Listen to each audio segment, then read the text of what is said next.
সালামু আলাইকুম প্রিয় শিক্ষার্থীরা, তোমরা সবাই কেমন আছো? আমাকে একটু বলো। আমাকে স্পষ্ট শোনা যাচ্ছে কিনা, স্পষ্ট দেখা যাচ্ছে কিনা, এটা একটু তোমাদের কাছ থেকে আগে একটু জানি।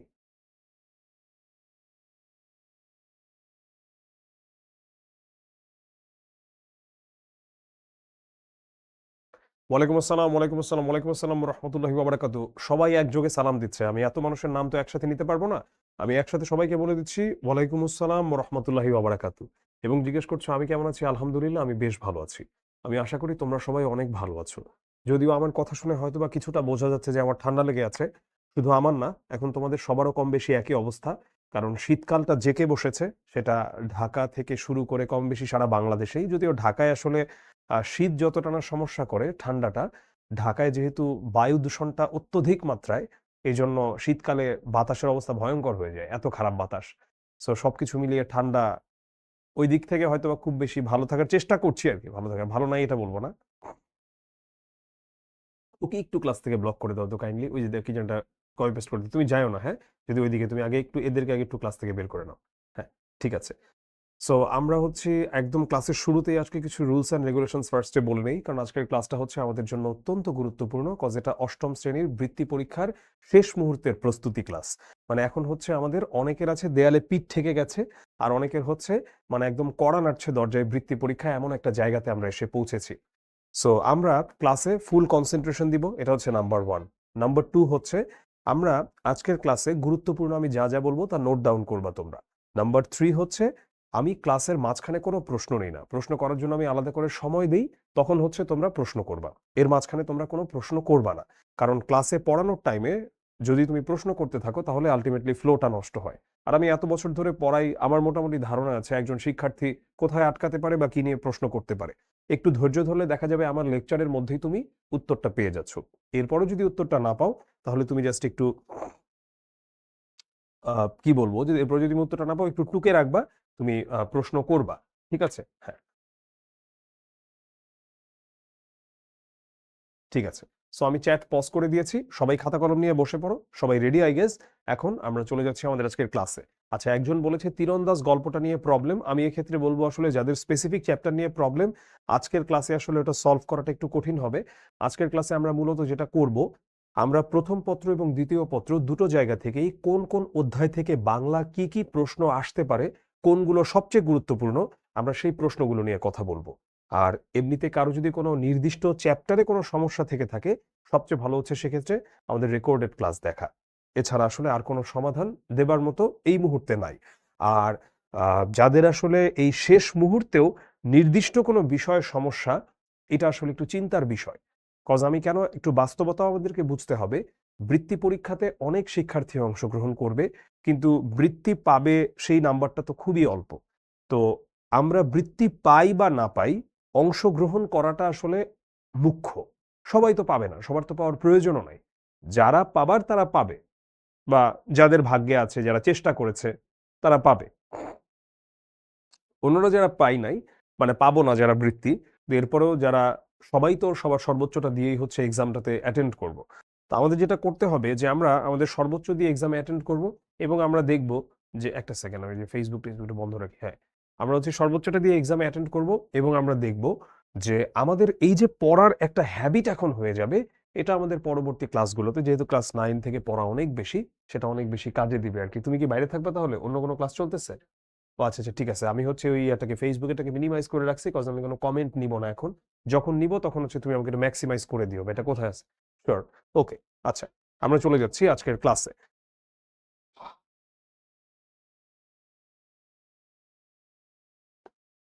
আজকে আমরা কি কি দেখব আমি আবার বলি। গদ্যের গুরুত্বপূর্ণ কি কি আছে সেগুলো, কবিতা থেকে গুরুত্বপূর্ণ কি কি আছে, আনন্দ পাঠ এবং নির্মিতি। আমি এটাও বলে রাখি, আজকের ক্লাসটা যদিও আমাদের 2 ঘন্টা স্কেজিউল করা, আজকের ক্লাসটা আমাদের সর্বোচ্চ 1 থেকে 1.5 ঘন্টা হবে।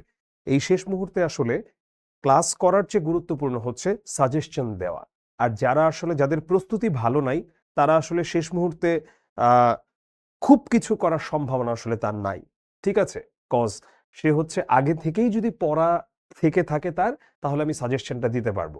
আর কারো যদি আগে থেকেই পড়া ভালো মতো না থাকে, সে আসলে বৃত্তি পরীক্ষাতে অ্যাটেন্ড করবে ঠিকই, কিন্তু এটা শুধুই অংশগ্রহণ হবে। ওই অংশগ্রহণটার আসলে তেমন কোনো ভূমিকা নাই, কারণ সে প্রস্তুতি ছাড়াই হচ্ছে ম্যাচ খেলতে গেছে।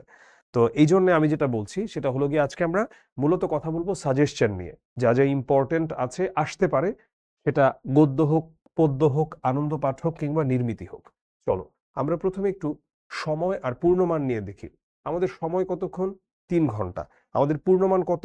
100। সময় 3 ঘন্টা, পূর্ণমান 100। এবারে আমরা দেখি আমাদের কি কি ধরনের প্রশ্ন আসবে।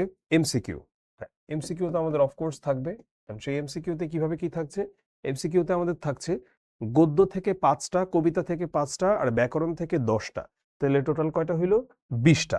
আমাদের এই 1 করে মার্ক থাকতেছে 20টাতে 20 নম্বর। এমসিকিউতে সুবিধা কি অসুবিধা কি? এমসিকিউর মার্কগুলো হচ্ছে একদম কনক্রিট মার্ক, কনক্রিট মার্কস, অর্থাৎ এই নম্বরগুলো আমি পারলে ফুল নম্বর, না পারলে 0। অর্থাৎ আমি এখানে যদি হালকা হালকাও মনে থাকে, আমি কিন্তু এখানে 4টা অপশন দেখে অনেক সময় আমার মনে পড়ে যায়। আবার এখানে এমন অন্য একটু বেশি নম্বর দিয়ে দেওয়ার সুযোগ নাই, আর বেশি নম্বর তো কেউ কোথাও দিবেও না। এখানে আসলে এমন একটা অবস্থা যে যত কমাতে পারে, কারণ অনেক শিক্ষার্থী পরীক্ষা দেবে, কিন্তু বৃত্তি তো পাবে খুবই অল্প মানুষ। সৃজনশীল প্রশ্ন আমাদের গদ্য থেকে 2টা, কবিতা থেকে 2টা, তাহলে মোট 4টা সৃজনশীল প্রশ্ন আমাদের থাকছে। সৃজনশীল প্রশ্ন তো আমরা আসলে দিয়ে আসছি বহুদিন ধরেই, আমরা জানি 10 করে 4টা 40 নম্বর। আমাদের কিন্তু অলরেডি 100-র মধ্যে 60 চলে গেল, 60 নম্বর শেষ। এবারে আসা যাক বর্ণনামূলক প্রশ্ন। আমরা আনন্দ পাঠ থেকে বর্ণনামূলক প্রশ্ন উত্তর করেছি বার্ষিক পরীক্ষায় সবাই। তো আমরা জানি যে বর্ণনামূলক প্রশ্ন কিভাবে উত্তর করতে হয় আনন্দ পাঠ থেকে। তো আনন্দ পাঠের সেই বর্ণনামূলক প্রশ্ন, যেটাতে থাকবে 10 নম্বর। তো প্রশ্নের 2টা অংশ থাকে, আমরা এটা জানি, কয়ে 3 আর ক্ষয়ে 7 নম্বর। এগুলো আসলে তোমাদেরকে বলার কিছু নাই যে কয়ে 3 আর ক্ষয়ে 7 থাকে, তোমরা অলরেডি বার্ষিক পরীক্ষাতে দিয়েছো। তো সেই আনন্দ পাঠের বর্ণনামূলক অংশ থেকেই আমরা উত্তর করে থাকব। এরপরে আমরা আসি আমাদের দ্বিতীয় পত্রে। আমাদের এখানে কত নম্বর গেল দেখো তো? আমাদের 70 নম্বর চলে গেল। তার মানে কিন্তু আমরা বুঝতে পারলাম যে আমাদের এখানে কিন্তু দ্বিতীয় পত্রের চেয়েও গুরুত্বপূর্ণ হচ্ছে আমাদের প্রথম পত্র। কারণ আমাদের 70% মার্কস আছে প্রথম পত্রে, 70 নম্বর আমার চলে গেল 100 নম্বরের মধ্যে। এবারে আমি দ্বিতীয় পত্রের নির্মিতি অংশে আসি। আমার পত্র রচনাতে থাকছে 5 নম্বর, ভালো কথা। আমার সারাংশ বা সারমর্ম যেটাই আসে সেখানে থাকে 5 নম্বর। আমার ভাব সম্প্রসারণের থাকছে 5 নম্বর। আমি আরো 15 নম্বর কিন্তু তুলে ফেললাম, অর্থাৎ 70 আর 15 কত হলো আমার? 85। হাতে থাকে 15 নম্বর। সেটা আসছে আমার প্রবন্ধ রচনা, 2টা থেকে যে কোনো একটা আসবে। এখন আমরা কিন্তু দেখতে পাচ্ছি একটা বিষয়ও নতুন নয়। ক্লাস 8-এর বার্ষিক পরীক্ষায় আমরা যেই বিষয়গুলো লিখে এসেছি বাংলা পরীক্ষায় প্রথম পত্র দ্বিতীয় পত্র মিলিয়ে, সেগুলোই কিন্তু আমাদের বৃত্তি পরীক্ষাতে আসছে। আমি আবারও একটা কথা বলছি, প্রথমেই ক্লাসের শুরুতে বলে নিয়েছি যে যাদের নির্দিষ্ট কোনো বিষয়ের সমস্যা রয়েছে, আজকে আমরা নির্দিষ্ট চ্যাপ্টার ধরে ধরে পড়াবো না। এটা হচ্ছে একটা শেষ মুহূর্তের গাইডলাইন। পরীক্ষার হলে তুমি কিভাবে পরীক্ষা দিবা, পরীক্ষার আগের রাতের প্রস্তুতি কি, পরীক্ষায় যাবার আগে কি কি বিষয় আমাদের মাথায় রাখতে হবে, কি কি ডকুমেন্টস নিয়ে যেতে হবে, এগুলো হচ্ছে আমাদের আজকের ক্লাসের কথাবার্তা। আর আমি এটাও বলেছি, বার্ষিক পরীক্ষার প্রস্তুতি যারা ভালো মতো নিয়েছি এবং যারা এতদিন ঠিকঠাক পড়ে এসেছি, বৃত্তি পরীক্ষায় অ্যাটেন্ড করাটা ঠিক আছে, তখন বৃত্তি পাই না পাই অংশগ্রহণ করাটাও এখানে একটা গুরুত্বপূর্ণ ব্যাপার, যেহেতু বৃত্তি তো পাবে খুব অল্প মানুষ। কিন্তু যাদের প্রস্তুতি খুবই খারাপ, তাদের আসলে শেষ মুহূর্তে, এখন যদি বলো যে ধরো যে ভাই আমি ওই তীরন্দাজ চ্যাপ্টারটা পড়িই নাই, আসলে আহ, সেখানে আমি জানি না যে আমার কি বলার আছে। কারণ এটা বার্ষিক পরীক্ষাও না, এটা বৃত্তি পরীক্ষা। তো সেখানে তুমি যদি ধরো একটা চ্যাপ্টার পড়োই নাই ঠিকঠাক, তাহলে তুমি ওই পরীক্ষাটা দিতে যাচ্ছ, তাহলে পরীক্ষাটা তো তুমি কেনই বা দিতে যাচ্ছ তাহলে? বা তুমি যদি দিতেই যাওয়ার ইচ্ছাই পোষণ করে থাকো, তাহলে তুমি পড়ো নাই কেন? তো যাই হোক, আমি আবারও বলছি, আমরা আজকে শেষ মুহূর্তের গাইডলাইন এবং সাজেশন নিয়েই কথা বলবো। চলো আমরা চলে যাচ্ছি। একদম প্রথমে আমরা কিছু গুরুত্বপূর্ণ প্রয়োগ ও উচ্চতর দক্ষতামূলক প্রশ্ন নিয়ে কথা বলবো অতিথির স্মৃতি থেকে। আমি আজকে কয়েকটা বিষয় তুলে ধরবো যেই জায়গাগুলো থেকে প্রয়োগ এবং উচ্চতর দক্ষতামূলক প্রশ্ন সবচেয়ে বেশি আসার সম্ভাবনা রয়েছে। তোমরা যদি এই অংশগুলো একটু গুরুত্বের সাথে দেখে থাকো, এই নির্দিষ্ট অধ্যায়ের গদ্য হোক কিংবা পদ্য হোক, তাহলে তোমাদের জন্য বৃত্তি পরীক্ষায় উত্তর করাটা সহজ হয়ে যাবে।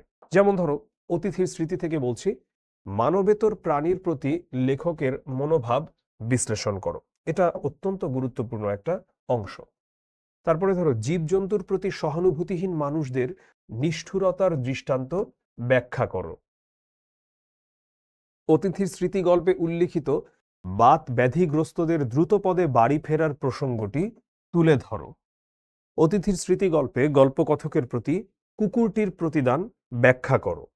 অতিথির স্মৃতি গল্পের মূল ভাব বিশ্লেষণ করো। এটা আসার সম্ভাবনা কম, এরপরেও আমি এখানে এটা দিয়েছি, মানে 5 নম্বরটার কথা বলছি। সহানুভূতিশীল মানুষের প্রতি জীবজন্তুর কৃতজ্ঞতার স্বরূপ অতিথির স্মৃতি গল্পের আলোকে বিশ্লেষণ করো। অতিথির স্মৃতি গল্পের আলোকে অবহেলিত প্রাণীর প্রতি মানুষের ভালোবাসার পরিচয় তুলে ধরো। এই যে আমি এতগুলো কথা বললাম, এখানে একটা বিষয় আমাদের মাথায় রাখতে হবে, আমাদের এমন না যে আমি এখানে যেই পয়েন্ট দিয়েছি সরাসরি সেই পয়েন্ট থেকেই প্রশ্ন চলে আসছে। এখানে আমি যেই অংশগুলোর কথা বললাম, এখান থেকে আমাদের প্রয়োগ এবং উচ্চতর দক্ষতা আসবে, এর বাইরে আসবে না। আমি ক্লাসে অনেক বলে থাকি, এখনো আমি আবার বলছি, আমরা কিভাবে প্রপারলি সৃজনশীল প্রশ্ন উত্তর করব। আমি বৃত্তি পরীক্ষার জন্য তো এটা আরো গুরুত্বপূর্ণ, কারণ বারবার একই কথা বলছি যে এটা অনেক কম্পিটিটিভ বৃত্তি পাওয়াটা।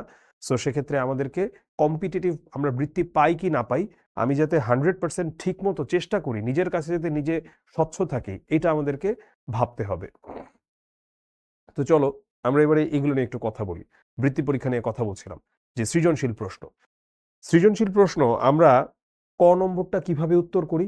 এক লাইনে উত্তর করি, পেয়ে যাই নম্বর, জ্ঞানমূলক। খ নম্বরটা আমরা কিভাবে উত্তর করি? এটা আমরা 2 প্যারাতে উত্তর করি। প্রথম প্যারায় এক কথায় আমরা উত্তরটা দিই, দ্বিতীয় প্যারাতে আমরা বইয়ের আলোকে ওই এক কথায় যে উত্তরটা দিয়েছি ওটাকে একটু বর্ণনা করে লিখি। তাহলে আমার কি গেল? ক এবং খ চলে গেল।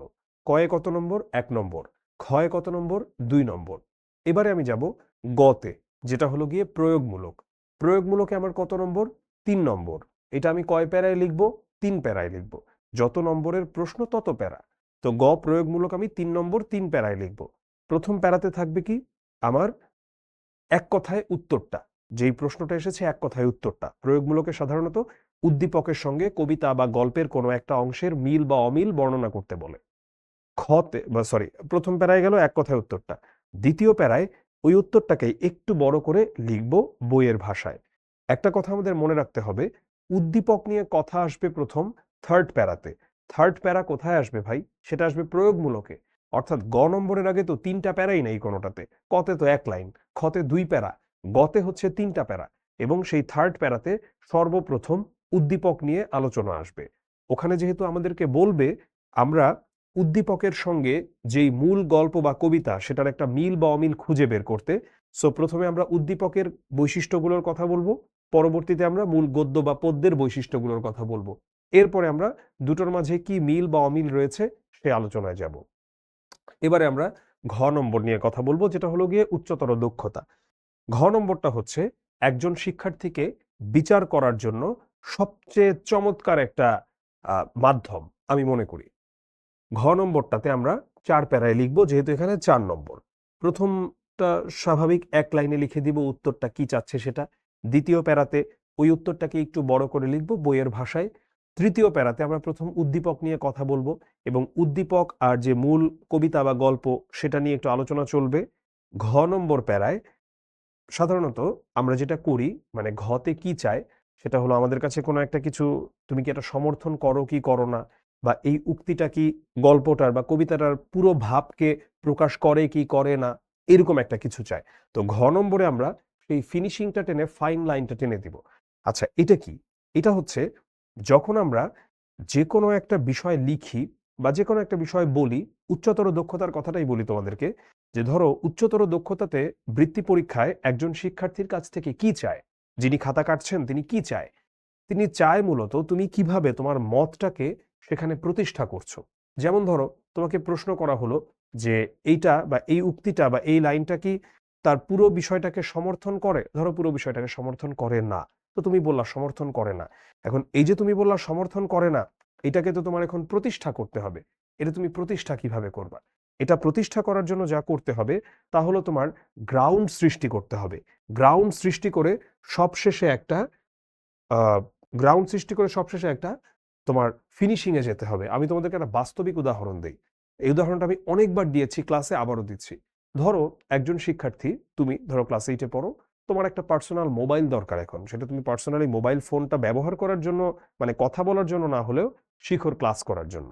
আচ্ছা, এখন তুমি যখন এই কথাটা তোমার বাসায় উত্থাপন করবা, তোমার বাবাকে বা মাকে বলবা, তুমি কি কথাটা ঠাস করে এভাবে যদি বলো দাও আমার একটা মোবাইল লাগবে, না, তুমি তখন কি করো, তুমি আগে গ্রাউন্ড সৃষ্টি করো, তারপরে তুমি ফাইনাল কথাটা বলো। অর্থাৎ তুমি প্রথমে কি বলো, মানে তুমি প্রথমে যুক্তিগুলোকে কিভাবে দাও, যে ধরো তুমি শিক্ষতে ভর্তি হয়েছো, টাকা পয়সা দিয়েই ভর্তি হয়েছো, যেহেতু তোমার মা চাকরি করে, তোমার বাবাও চাকরি করেন, তো তুমি চাইলেও সবসময় লাইভ ক্লাসগুলোতে অংশগ্রহণ করতে পারছো না।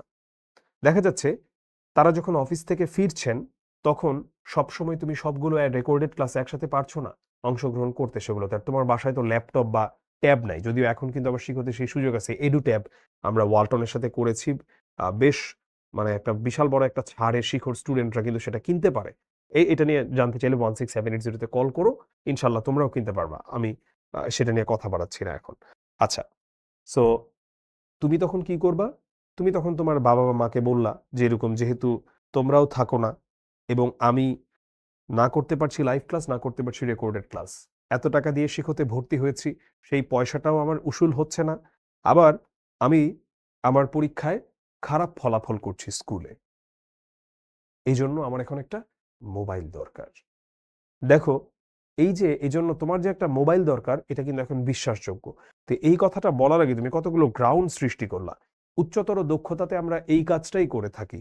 আমরা বিভিন্ন যুক্তিতর্ক এক একটা ধাপের পর ধাপ সাজিয়ে লাস্টে আমরা একটা ফিনিশিং লাইন টেনে দিই। এই হলো কি? এই হলো গিয়ে আমাদের উচ্চতর দক্ষতা উত্তরের নিয়ম। চলো আমরা এবারে আমাদের পরের চ্যাপ্টারে চলে যাই।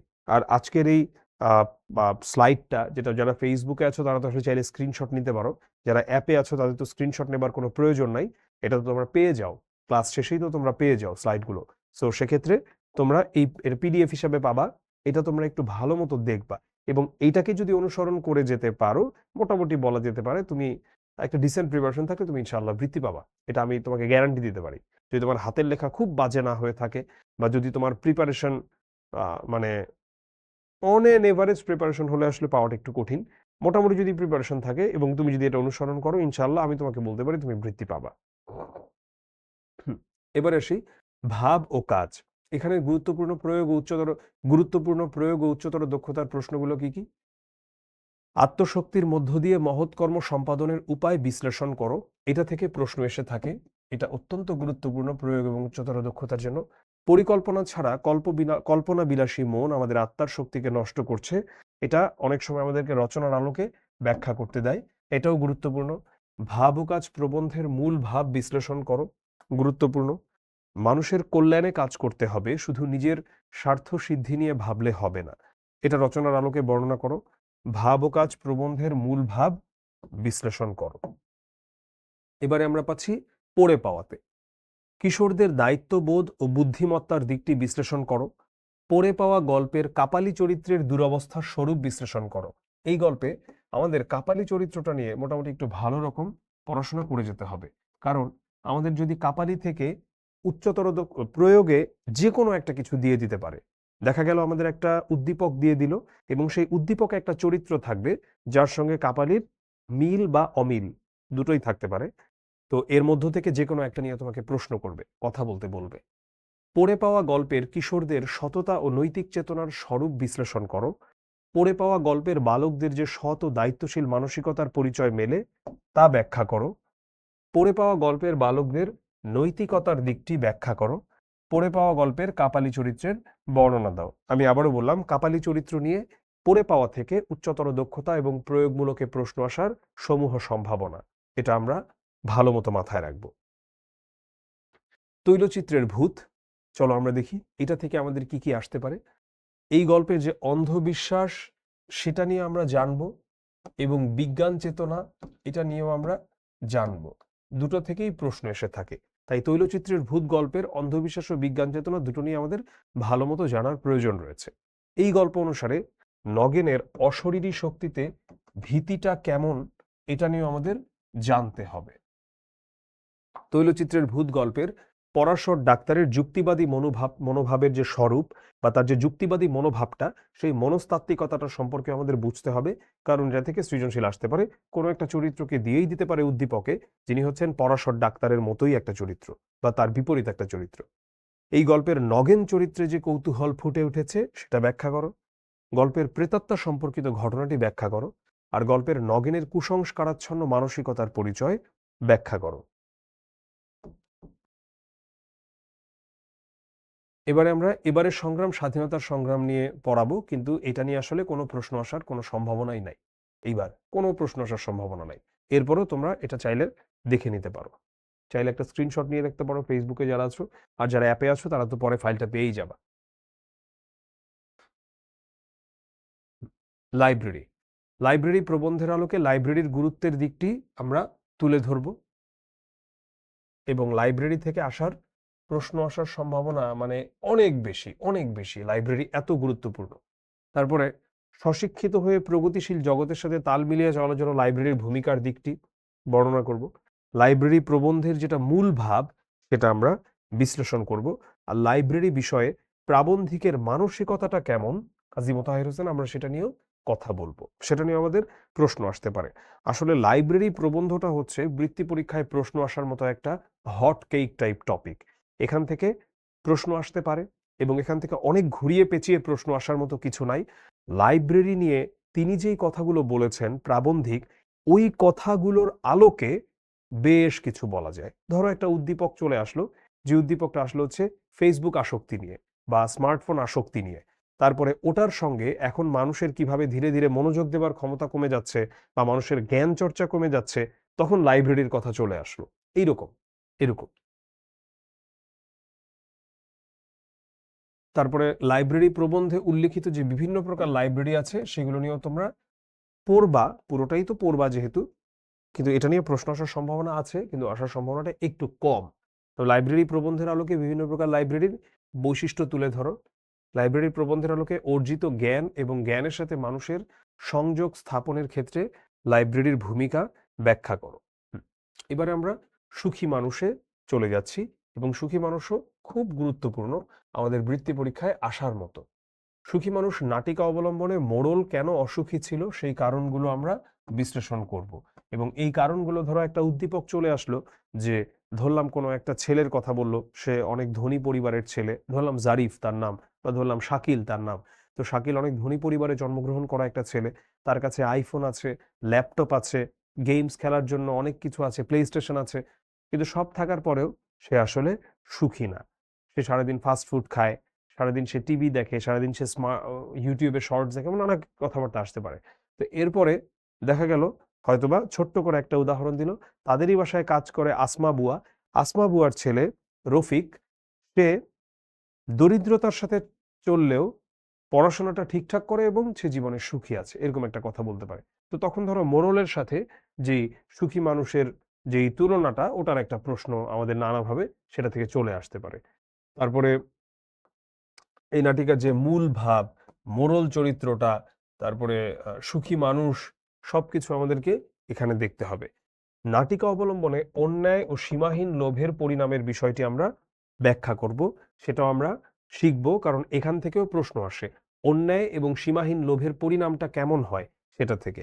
তারপরে প্রকৃত সুখ কোথায় পাওয়া যায়, যেমন ধরো ওই আসলে যতই জামা কাপড় থাকুক, যতই জামা জুতো যাই থাকুক না কেন, সম্পদ সম্পত্তি প্রতিপত্তি প্রভাব, সেগুলো আসলে প্রকৃত সুখের কারণ হয়ে দাঁড়াতে পারে না মানুষের জন্য। এটা আমরা দেখলাম। তো এটা হচ্ছে আমরা এখানে এমনভাবে শিখব, আমাকে উদ্দীপকটা যেভাবেই দেওয়া হোক না কেন, আমি যেন সেটা উত্তর করতে সমর্থ হই। এবং এই নাটিকার মোড়ল চরিত্রের বৈশিষ্ট্য তুলে ধরব, এই নাটিকার কাঠুরে চরিত্রটার বর্ণনা দেব, আর এই নাটিকা অবলম্বনে প্রকৃত সুখের স্বরূপ, প্রকৃত সুখটা কেমন সেটা আমরা বিশ্লেষণ করব। শিল্পকলার নানা দিক, এখান থেকে আসলে প্রশ্ন আসার সম্ভাবনা খুব কম, তাই আমি আসলে এটা বলবো এই চ্যাপ্টারটা আমাদের একটু বাদ দিয়ে দিতে। আমি চ্যাপ্টারটা বাদ দিয়ে দিতে বলবো, কিন্তু চ্যাপ্টারটা একবারে ফেলে দিতে বলবো না, একবারে ফেলে দেব না আমরা। এটা আমরা একটু চোখ বুলিয়ে যাব, কিন্তু এটা থেকে আমি আলাদা করে কিছু দেখাচ্ছি না, কারণ এটা বেশ অগুরুত্বপূর্ণ একটা অধ্যায়। মংডুর পথে, হ্যাঁ, মংডুর পথে বেশ গুরুত্বপূর্ণ, কারণ ভ্রমণ কাহিনী থেকেও বৃত্তিতে উদ্দীপক আসতে পারে। মংডুর পথে ভ্রমণ কাহিনী আলোকে মংডুর প্রাকৃতিক সৌন্দর্য এবং সেখানকার জনজীবনের স্বরূপ বিশ্লেষণ করো।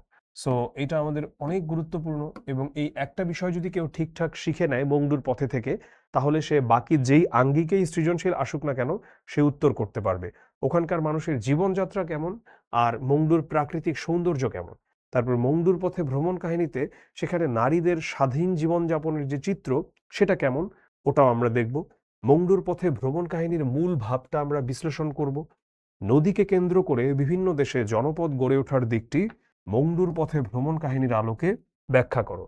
মংডুর পথে ভ্রমণ কাহিনীতে বর্ণিত মংডুর জনগণের জীবন সংস্কৃতির পরিচয় দাও।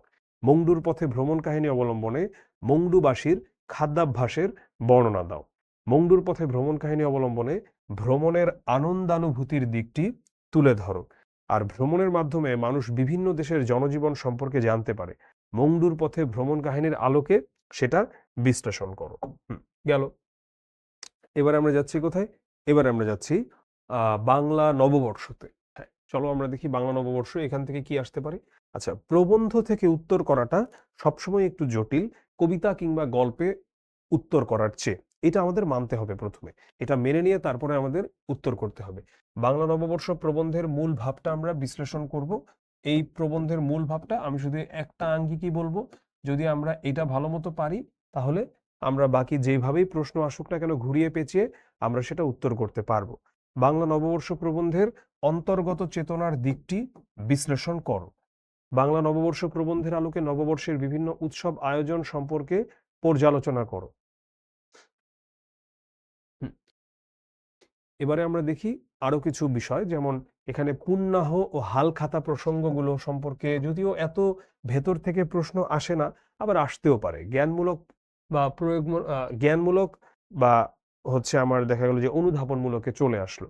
তাই পুণ্যাহ কিংবা হালখাতা এই প্রসঙ্গগুলো সম্পর্কে আমাদের জানতে হবে। আর আসলে তেমন একটা কিছু এখান থেকে আলাদা করে বলার কিছু নাই, ঘুরে ফিরে একই। কারণ যদি হচ্ছে আমরা এই প্রথম অংশটা পড়তে পারি ভালো মতো, প্রবন্ধের যে মূল ভাবটা, তাহলে আমরা বাকি সৃজনশীলগুলো এর বাইরে আর ঘুরিয়ে পেঁচিয়ে আসার মতো তেমন কিছু নয়। এবার আরেকটা অত্যন্ত গুরুত্বপূর্ণ অধ্যায় যেটা থেকে প্রশ্ন আসবে বলে ধরে নেওয়া যায়। যেমন ধরো, সৃজনশীল আসার কিছু ক্রাইটেরিয়া আছে। আগে যেটা হতো যে যেই গল্প বা কবিতা ধরো মুক্তিযুদ্ধ নিয়ে বা ভাষা আন্দোলন নিয়ে, সেখান থেকে আসবেই একটা। রবীন্দ্রনাথ ঠাকুরের লেখা থাকলে আসবেই, নজরুলের লেখা থাকলে আসবেই এমন। কিন্তু তোমাদের তো এখানে আসলে অনেক সৃজনশীল প্রশ্ন আসবে না। যেহেতু অনেক সৃজনশীল প্রশ্ন আসবে না, আমাদেরকে একটু ছেড়ে ছেড়ে পড়ার সুযোগটা আসলে দেওয়া যায় না নিজেকেই নিজে। আমাদেরকে যেটা করতে হবে সবগুলোই আসলে কম বেশি পড়তে হবে। তো যেমন ধরো বাংলা ভাষা সৃষ্টির প্রক্রিয়াটা বিশ্লেষণ করব, বাংলা ভাষার জন্মকথা প্রবন্ধের মূল বক্তব্যটা বিশ্লেষণ করব, বাংলা ভাষার জন্মকথা প্রবন্ধের আলোকে বাংলা ভাষার উৎপত্তির দিকটা সেটা নিয়েও আমরা পড়ব। আর ব্যবহার উপযোগিতা না থাকলে ভাষা মৃত ভাষায় রূপান্তরিত হয়, এই ব্যাখ্যাতে আমরা যাব। এরপরে যাচ্ছি গণ অভ্যুত্থানের কথা। এটা অত্যন্ত গুরুত্বপূর্ণ, অত্যন্ত গুরুত্বপূর্ণ এটা। কারণ জুলাই গণ অভ্যুত্থান হচ্ছে এখন একদমই একটা হট টপিক। আমরা দোয়া করি যে, আমি আসলে দেখে খুবই খুবই কষ্ট পেয়েছি আজকে এরকম একটা বিষয় দেখে, যে ওসমান হাদি আজকে একটা শুক্রবার জুম্মার নামাজের পরে এভাবে আসলে রীতিমতো হেডশট হয়েছে তিনি। এটা ভাবাও যায় না যে তাহলে আমাদের দেশের একটা নিরাপত্তা ব্যবস্থা কেমন কি, যে তিনি একজন রাজনীতিবিদ, তিনি যদি এরকম ভাবে ভাই গোলাগুলির শিকার হন, তাহলে আমরা যারা সাধারণ মানুষ তাদের নিরাপত্তার জায়গাটা কোথায়? আমরা দোয়া করি এখন অত সব চিন্তা বাদ দিয়ে যে আল্লাহ ওনাকে সুস্থ করে ফিরিয়ে নিয়ে আসুক। ঠিক আছে? আসলে যেই পরিবারের কাছ থেকে যায়, যেই মায়ের বুক খালি হয়, সেই জানে, সেই পরিবারটাই জানে যে ওই কষ্টটা কেমন। আমরা দূর থেকে দেখে হয়তোবা আমাদের খারাপ লাগবে, কিন্তু আমাদের খারাপ লাগার তীব্রতা কতটুকু, সেই তীব্রতা আরো অনেক বেশি ওই পরিবারের, যেই পরিবার হারায়। গণ অভ্যুত্থানের কথা প্রবন্ধের আলোকে ছাত্র জনতার দেশাত্মবোধ, প্রতিবাদী চেতনা ও সংগ্রামের দিকটি বিশ্লেষণ করো। গণ অভ্যুত্থানের কথা প্রবন্ধের আলোকে এদেশের মানুষের প্রত্যাশার স্বরূপ বিশ্লেষণ করো। তারপরে ছাত্র জনতার আত্মত্যাগের স্বরূপ, মানুষের প্রত্যাশা এবং ছাত্র জনতার আত্মত্যাগ, এই দুটো অত্যন্ত গুরুত্বপূর্ণ দুটো আঙ্গিক এই গণ অভ্যুত্থানের কথা থেকে, যেগুলো থেকে প্রশ্ন আসতে পারে। গণ অভ্যুত্থানের কথা প্রবন্ধে জুলাই গণ অভ্যুত্থানের স্বরূপ ব্যাখ্যা করো। এখানে আসলে মূলত ছাত্র জনতার আত্মত্যাগ আর মানুষের প্রত্যাশা, এই দুটো নিয়ে যখন কথা বলা হয়, তার পাশাপাশি যখন ফ্যাসিজমের কথা আসে, ফ্যাসিস্ট সরকারের কথা আসে, তখন আসলে এগুলো মোটামুটি এমনিতেই বুঝে যাওয়া যায়। আচ্ছা, তোমরা অনেকে এটাকে ফ্যাসিস্ট বলো, হ্যাঁ, বা ফ্যাসিজম বলো। এই ওয়ার্ডটা কি আসলে? এটা হচ্ছে মানে এটার উচ্চারণটা আসলে কি? এটার উচ্চারণটা হচ্ছে ফ্যাসিজম বা ফ্যাসিস্ট। ঠিক আছে? এটা ফ্যাসিস্টও না, অন্য কোনো কিছুও না। এটা হচ্ছে ফ্যাসিজম বা ফ্যাসিস্ট। আমি আশা করি তুমি বুঝতে পেরেছো। গণ অভ্যুত্থানের কথা প্রবন্ধে স্বৈর শাসনের নৃশংসতার যে পরিচয় পাওয়া যায় তা ব্যাখ্যা করো। এটা থেকে প্রশ্ন আসার সম্ভাবনা কম। তারপরে দেশপ্রেম ও আত্মত্যাগের দৃষ্টান্ত। আসলে যখন ওই ছাত্রদের কথা উঠে আসে, যখন মানুষের প্রত্যাশার কথা উঠে আসে, তখন দেশপ্রেম আর আত্মত্যাগের দৃষ্টান্ত আসলে এমনিই চলে আসে। তারপরে গণ অভ্যুত্থানের কথা প্রবন্ধে স্বৈরাচারী শাসকের স্বরূপ, এটা আসার সম্ভাবনাও কম। প্রবন্ধের মূল বক্তব্য বিশ্লেষণ অলরেডি বলেছি একই কথা উপরে। এবারে আমরা মানব ধর্মে আসি। হ্যাঁ, মানব ধর্ম কবিতায় প্রকাশিত মানবতাবাদী চেতনার স্বরূপ বিশ্লেষণ করো। এটা নিয়ে আসার সম্ভাবনা কম, এরপরেও আমি বলছি। তারপরে এই কবিতার মূল বক্তব্যটা কি সেটা তো আমরা যদি একবার দেখি তাহলে আসলে আমরা বুঝে যাই। আর জাতিভেদ প্রসঙ্গে লালন শাহের দৃষ্টিভঙ্গিটা আমরা দেখতে পাই। বাই দ্য ওয়ে, আমি কিন্তু এই যে শিখর জিপিএ 5 প্রাপ্ত শিক্ষার্থীদের সংবর্ধনা প্রোগ্রামে গত মাস দুয়েক আগে কুষ্টিয়া গিয়েছিলাম। তোমরা হয়তোবা জেনে থাকবে যে প্রথম আলোর সাথে আহ, এই প্রোগ্রামটা শিখো আয়োজন করে থাকে। প্রতি বছরই আমরা করছি গত কয়েক বছর ধরে। সারা বাংলাদেশে যারা এসএসসি পরীক্ষায় জিপিএ 5 পায় তাদেরকে আমরা সংবর্ধনা দিয়ে থাকি। তাদের জন্য একটা খুব সুন্দর অনুষ্ঠানের আয়োজন করি এবং তাদের জন্য ক্রেস্ট এবং যতটুকু আমাদের পক্ষ থেকে খাবার দাবার অ্যারেঞ্জ করা যায়, সব অঞ্চলে আসলে অনেক ভালো খাবার দাবার অ্যারেঞ্জ করা যায় বিষয়টা তা না, কারণ আমাদের বাজেটের ব্যাপার আছে, আমাদের লোকবলের ব্যাপার আছে, সবকিছুই। তো এইবার যখন কুষ্টিয়াতে যাই তখন এবার আবার ভাবলাম যে একটু যাই, লালনের ওখানটাতে একটু ঘুরে আসি।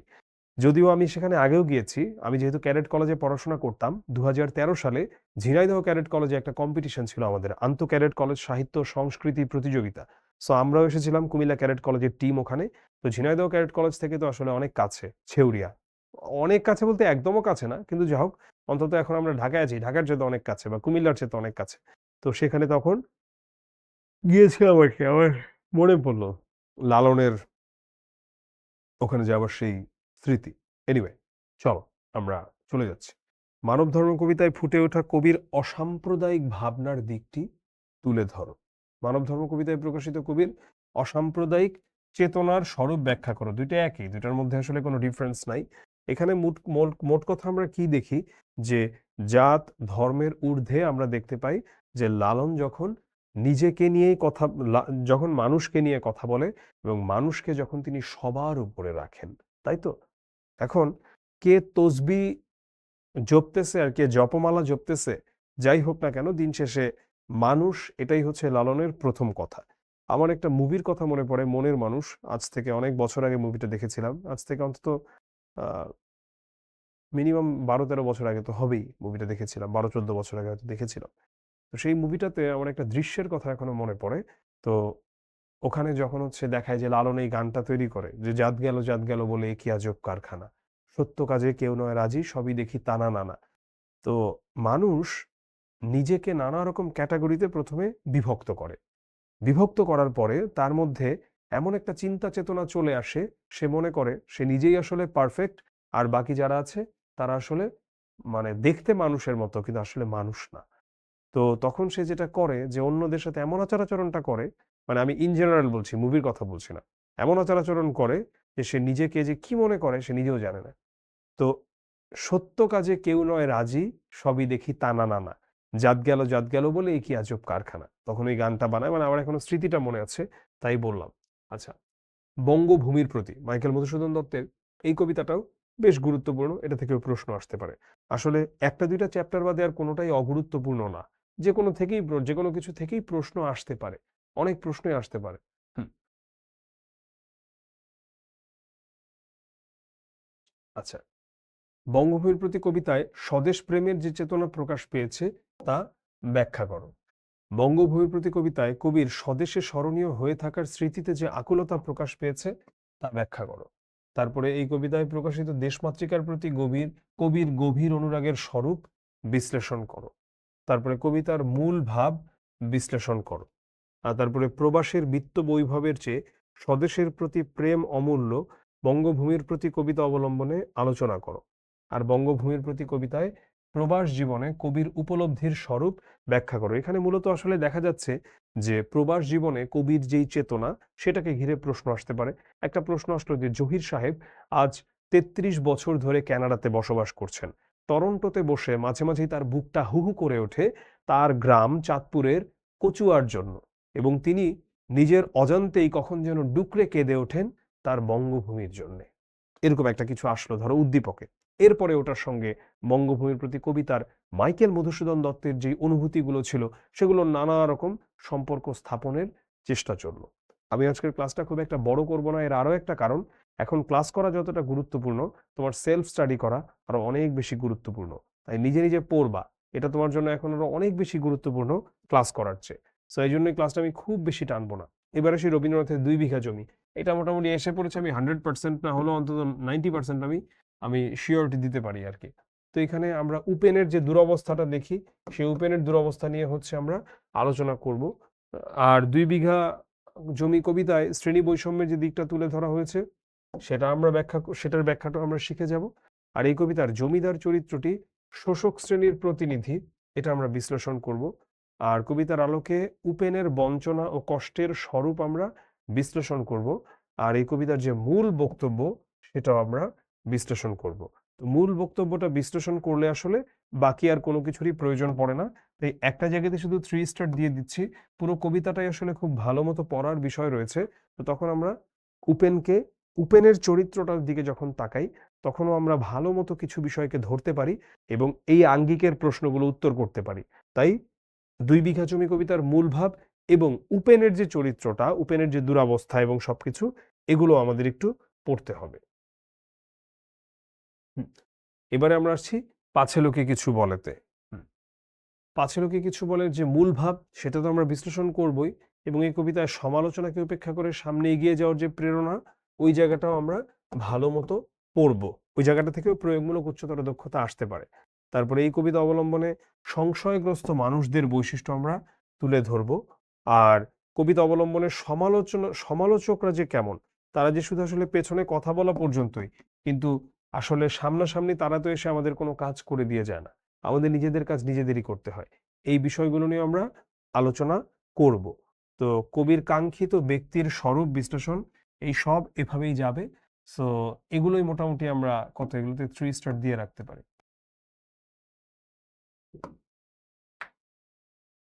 প্রার্থনা, এই কবিতার মূল ভাব আমরা বিশ্লেষণ করব, সৃষ্টিকর্তার মহিমার স্বরূপ বিশ্লেষণ করব। আচ্ছা, এখানে হচ্ছে আসলে এটা থেকে আসার সম্ভাবনা খুব কম, সো এটা আসলে আমি এটা নিয়ে খুব বেশি আলোচনা করব না। এবারে বাবুরের মহত্ব, এটা একদম 3 স্টার, খুবই গুরুত্বপূর্ণ বাবুরের মহত্ব থেকে প্রশ্ন আসার মতো। তারপরে সম্রাট বাবুরের চরিত্রে যে মানবিক মূল্যবোধের দিকগুলো প্রকাশ পেয়েছে সেগুলো নিয়ে আমরা দেখব, এবং বাবুর কিভাবে ক্ষমা করে দিতেন সেটা আমরা দেখব। তারপর সম্রাট বাবুরের চারিত্রিক মহত্ব সম্পর্কে আমরা দেখব। আর যদি রণবীর চৌহানের কথাও এখানে রয়েছে, তো যখন আমরা রণবীর চৌহান আর সম্রাট বাবুর তাদের দুজনের মধ্যকার সম্পর্ক নিয়ে একটা প্রশ্ন আসতে পারে উদ্দীপকে, প্রয়োগমূলক কিংবা উচ্চতর দক্ষতাতে। এবার এসে আমরা নারীতে। নারী কবিতায় প্রকাশিত কবির সাম্যবাদী চেতনার স্বরূপ বিশ্লেষণ করো। নারী কবিতার আলোকে নারীর প্রতি শ্রদ্ধাশীল হওয়ার গুরুত্ব আলোচনা করো। আর নারী কবিতার আলোকে মানব সভ্যতার ইতিহাসে নারীর অবদান বিশ্লেষণ করো। এইভাবে আমরা প্রত্যেকটা অংশ দেখতে পাচ্ছি। নারী কবিতার অন্তরালে প্রকাশিত কবির প্রত্যাশার দিকটি বিশ্লেষণ করো। আর নারী কবিতা অবলম্বনে নারীদের প্রতি শ্রদ্ধা ও মর্যাদার দিকটি তুলে ধরো। তো আমরা এই বিষয়গুলো আসলে আসার সম্ভাবনা রয়েছে, বাট নারী কবিতা থেকে যদি এসে থাকে তাহলে মোটামুটি আমি প্রথম 1 থেকে 6 পর্যন্ত যে পয়েন্টগুলো আছে এর মধ্যেই আসবে, এর বাইরে আসার আসলে তেমন খুব একটা সম্ভাবনা নাই। হ্যাঁ, এবারে সে আবার আসিব ফিরে থেকে আসার সম্ভাবনা আছে কিনা। আবার আসিব ফিরে আসলে যেহেতু এটা মূলত আমাদের সেই প্রাকৃতিক সৌন্দর্যের বর্ণনা নিয়েই মূলত, আর বাংলার প্রেমে মাতাল হয়ে যেভাবে জীবনানন্দ দাশ ফিরে আসতে চেয়েছেন এই কবিতায় ঘুরে ফিরে সেই কথাগুলোই আছে। সো এখানে আমি যা যা দিয়েছি গুরুত্বপূর্ণ যে কোনো জিনিস নিয়ে আসতে পারে, কিন্তু মূলত আসতে পারে ওটাই বাংলার প্রকৃতি নিয়ে। ধরো এখানে একটা উদ্দীপক আসলো এমন, ধরো একজনের নাম দিল যে জনাব শোয়েব সাহেব আজ 25 বছর ধরে তিনি 25 বছর সৌদি আরবে থাকার পরে তিনি বাংলাদেশে ফিরে এসেছেন। তার দীর্ঘ প্রবাস জীবন শেষে বাংলাদেশে ফিরে আসার পর তার মনে হয় তিনি যতই জাঁকজমকপূর্ণ শহরে থেকেছিলেন না কেন, মৃত্যুটা যেন তার এই বাংলার মাটিতেই হয় এবং এই বাংলার মাটিতেই যেন তিনি বারবার ফিরে আসতে চান, তা তিনি যেই দেশেই যান না কেন। এখন এরকম একটা দিয়ে তারপরে ধরো জীবনানন্দের আলোচনায় চলে গেল। আচ্ছা, বাই দ্য ওয়ে, আমি এখন একটা রিজুম করি। এতক্ষণ ধরে যা যা কথা বললাম, তোমাদের কোনো প্রশ্ন আছে কিনা বা তোমরা ঠিকঠাক বুঝতে পারছো কিনা? আমি একটা রিজুম করেছি, বলো।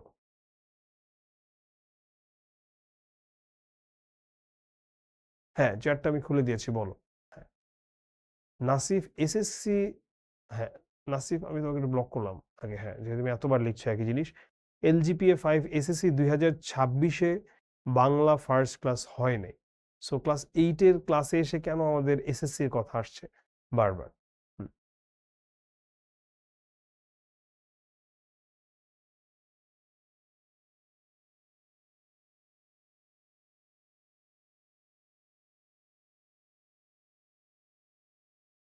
যেগুলা বললেন বেশি ইম্পর্টেন্ট না সেগুলোকে কম পড়বো, হ্যাঁ। তানহা, ওগুলোতে একটু কম গুরুত্ব দিবা। আচ্ছা, হ্যাঁ, আমি আবার যাচ্ছি ক্লাসে। চলো দেখি আবার কোনটা গুরুত্বপূর্ণ কোনটা গুরুত্বপূর্ণ না। এই ক্লাসটা অনেকের কাছে একটু বোরিং লাগতে পারে, কিন্তু এই ক্লাসটা আসলে এই সাজেশন ক্লাস। এখন নিজে নিজে পড়ার টাইম। সো আমি ক্লাসটা যতটা দ্রুত সম্ভব তোমাদেরকে ছেড়ে দেবো। হ্যাঁ, ওয়েট, আমি একটু দাঁড়াও, একটু জাস্ট আমার পানির বোতলটা আনে।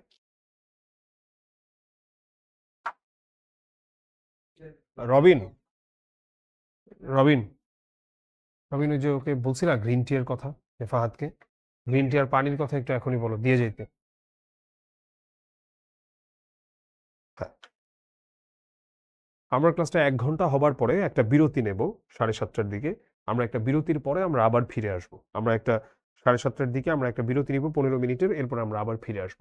আচ্ছা, তো আবার আসিব, ফিরে গেল। এবারে আমরা যাচ্ছি রূপাই। রূপাই জসিমউদ্দিনের। আমরা যেই বড় ক্লাসেই যাই না কেন, রবীন্দ্রনাথ, নজরুল এবং জসিমউদ্দিন, এই লেখকদের কাছ থেকে উদ্দীপক আসার সম্ভাবনা অনেক বেশি থাকে এই লেখকদের লেখার উপর ভিত্তি করে।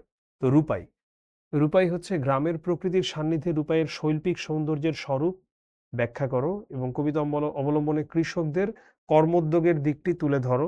সভ্যতার অগ্রগতিতে কৃষকের কর্মোদ্যোগের গুরুত্ব বিশ্লেষণ করো। রূপাই কবিতার মূল ভাব বিশ্লেষণ করো। সো এটা আসলে মানে এখানে যা দিয়েছি তার মধ্যে পুরো কবিতায় চলে এসেছে। তো রূপাই কবিতার মূল ভাবটা যদি বিশ্লেষণটা আমরা শিখতে পারি, তাহলে বাকি অংশগুলো থেকে, যেমন কৃষকের কর্মোদ্যোগের গুরুত্ব নিয়ে বা কর্মোদ্যোগের দিকটা নিয়ে প্রশ্ন আসতেই পারে। নদীর স্বপ্ন, তো নদীর স্বপ্নতে আমরা ভাই বোনের মধ্যে একটা কনভারসেশন দেখি বা একটা স্বপ্ন মানে ভালোবাসার স্বরূপ এখানে আমরা দেখি।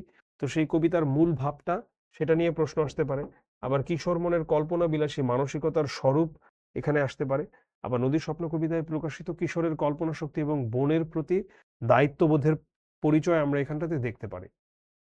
জাগো তবে অরণ্য কন্যারা, এই জায়গাতে আমরা দেখি যে কবিতায় প্রকৃতি ও অরণ্যের প্রতি কবির যে মমত্ববোধ, সেটার বিশ্লেষণ আসতে পারে, সেটা ঘিরে প্রশ্ন। আর কবির পরিবেশ সচেতনতা ও প্রকৃতি প্রেমের যে পরিচয় পাওয়া যায়, ওটা নিয়েও প্রশ্ন আসতে পারে।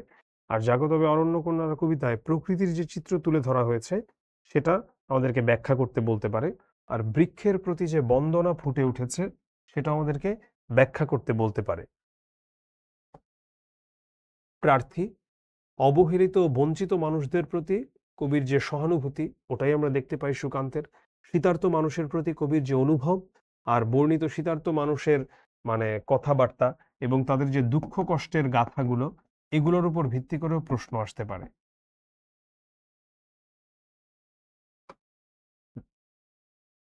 একুশের গান, একুশের গানে আসলে ভাষা শহীদদের যে অবদান, সেটা নিয়ে আসতে পারে, এটা অনেক গুরুত্বপূর্ণ। আর পাকিস্তানি শোষকদের যে অত্যাচার, এই দুইটার বাইরে আর কিছু আসার নাই, এদের অনেক গুরুত্বপূর্ণ একুশের গান। হ্যাঁ, কাকতারুয়া থেকে আমাদের এবারে দেখি আমরা যে কি কি আসতে পারে। সো এখানে হচ্ছে আমাদের, যদিও এখানে প্রয়োগ উচ্চতর দক্ষতা নয়, এটা আসলে আমাদের আসবে কি, এখানে হচ্ছে আমাদের আসবে বর্ণনামূলক, তাই তো?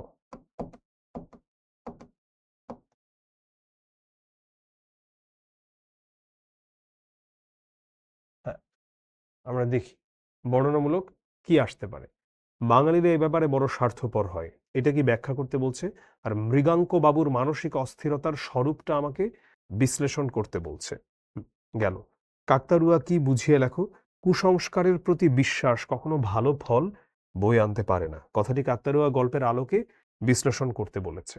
হুম, এখানে আরো বেশ কিছু আমি দিয়ে দিয়েছি। তোমরা এগুলো আসলে একটু দেখে নিও। এখানে তেমন পড়ানোর কিছু নাই। সেম গোস ফর নয়াপত্তন। এখানে আমি আর আলাদা করে কিছু দেখাইলাম না। Homeopathy, allopathy. তোমরা তো এখানে পিডিএফটা পাবাই। সো তোমরা পিডিএফটা আসলে কি বলবো যে পিডিএফটা হচ্ছে তোমরা কালেক্ট করে নিবা, এখান থেকে দেখে নিবা যে কি আসতে পারে।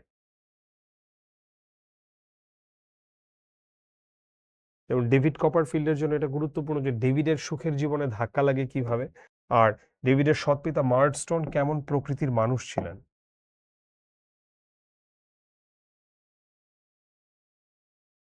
সদ্য গাছ থেকে পেরে আনা বাদরের মতো তীক্ষ্ণ বুদ্ধি সম্পন্ন, সবকিছু শিখিয়ে নেওয়া যাবে। কথাগুলো কার সম্পর্কে কেন বলা হয়েছে এটার ব্যাখ্যা মুক্তির। আর মুক্তি গল্পে প্রকাশিত কৃষ্ণাঙ্গ মানুষের প্রতি শ্বেতাঙ্গ মানুষদের অমানবিক আচরণের স্বরূপ, এটাও আমরা মানে এটা তুলে ধরা থেকেও হচ্ছে প্রশ্ন এসে থাকে। তাই জাস্ট গুরুত্বপূর্ণ কিছু আঙ্গিক আমি দিয়েছি যেগুলো থেকে বর্ণনামূলক আসতে পারে।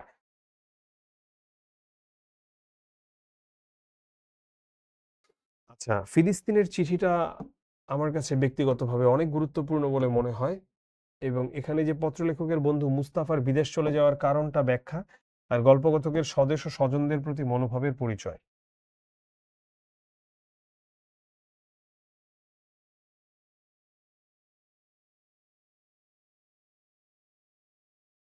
তীরন্দাজ, একজন বলেছিল তীরন্দাজ নিয়ে তার সমস্যা আছে।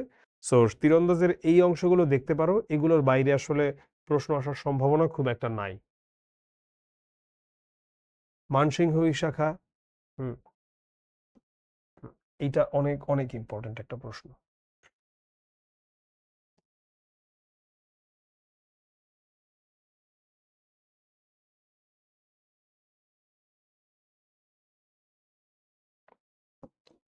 সৈয়দ মুজতবা আলীর অনেক গুরুত্বপূর্ণ এটাও। ভাই একটু ভাই খাবারটা হচ্ছে আমাকে একটু গরম দিয়ে দিয়ে দেন ক্যান্টিনে। হ্যাঁ, আমি আসতেছি এখন। হ্যাঁ। এবারে আমরা দ্বিতীয় পত্রতে যাব, কিন্তু দ্বিতীয় পত্রতে যাবার আগে আমরা এখন একটা ছোট্ট বিরতি নিব 15 মিনিটের। 15 মিনিটের এই বিরতিটার পর আমরা আবার ফিরে আসব। সো এই মুহূর্তে ঘড়িতে আমাদের যেই সময়টা আছে আমরা সেই সময় হিসেবে আমি বিরতিটা লিখে দিচ্ছি। আমরা ফিরে আসব ঠিক 7টা বেজে 37 মিনিটে।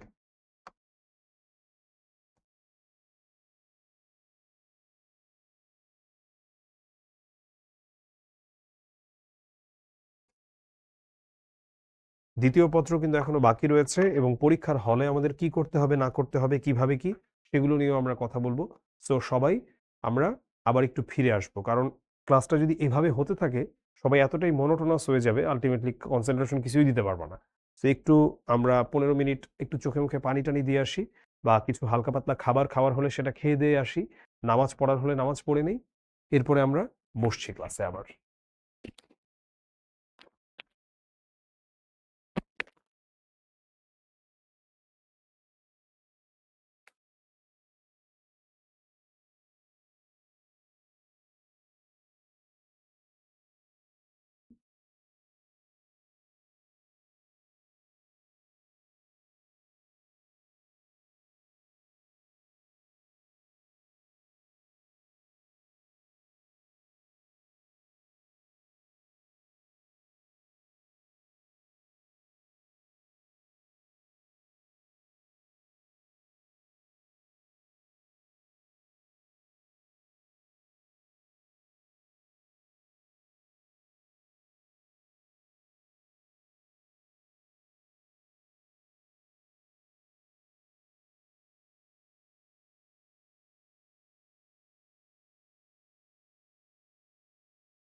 প্রীতম দাস দেখলাম প্রশ্ন করেছিল আবার আসিব ফিরে কেমন গুরুত্বপূর্ণ? বেশ গুরুত্বপূর্ণ। জীবনানন্দের কবিতা থেকে প্রশ্ন এসে থাকে।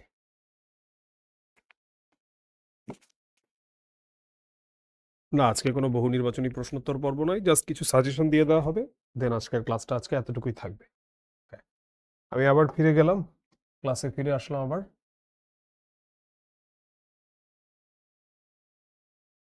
আমাদের পত্র রচনাতে বেশ কয়েকটা গুরুত্বপূর্ণ টপিক আমি এখানে দিয়ে দিয়েছি।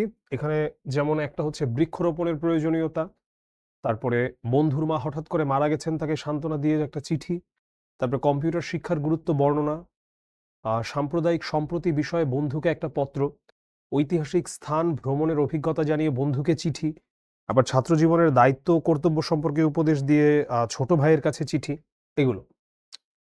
আরো কি আছে আমাদের, যেমন শিক্ষা সফরে যাওয়ার অনুমতি চেয়ে আবেদনপত্র, বিদ্যালয়ের ছাত্র কল্যাণ তহবিল থেকে সাহায্য চেয়ে প্রধান শিক্ষকের নিকট আবেদনপত্র। সো চিঠির ফরম্যাট, আবেদনপত্রের ফরম্যাট, এগুলো সব আমরা দেখে যাব আবারও। এগুলো আমরা জানি, বার্ষিক পরীক্ষায় আমরা দিয়েছি, এরপরেও আমরা আবার একটু ঝালাই করে নিব। এগুলো এখন আর আসলে দেখানোর কিছু নাই। তোমার স্কুলের প্রধান শিক্ষকের কাছে ছাড়পত্র চেয়ে আবেদন, স্কুলে একটা বিজ্ঞান ক্লাব গঠনের অনুমতি চেয়ে আবেদনপত্র, এগুলো অনেক গুরুত্বপূর্ণ। তারপরে যে বিনা বেতনে পড়ার সুযোগ লাভের জন্য, এটা তো একটা ক্লাসিক গুরুত্বপূর্ণ একটা পত্র। মশার উপদ্রব নিরসনের জন্য ইউনিয়ন পরিষদের চেয়ারম্যানের কাছে আবেদনপত্র, এটা অত্যন্ত গুরুত্বপূর্ণ, কারণ এটা একটু ভিন্ন। এটা হচ্ছে স্কুলে নয়, এটা ইউনিয়ন পরিষদ চেয়ারম্যানের কাছে আবেদনপত্রটা লিখতে হচ্ছে। আবার যেমন এই যে ডিসি মহোদয়ের কাছে, মানে জেলা প্রশাসকের কাছে একটা আবেদনপত্র বন্যা দুর্গত এলাকায় ত্রাণ চেয়ে। তারপরে এই যে নজরুল জয়ন্তী উদযাপন, হ্যাঁ,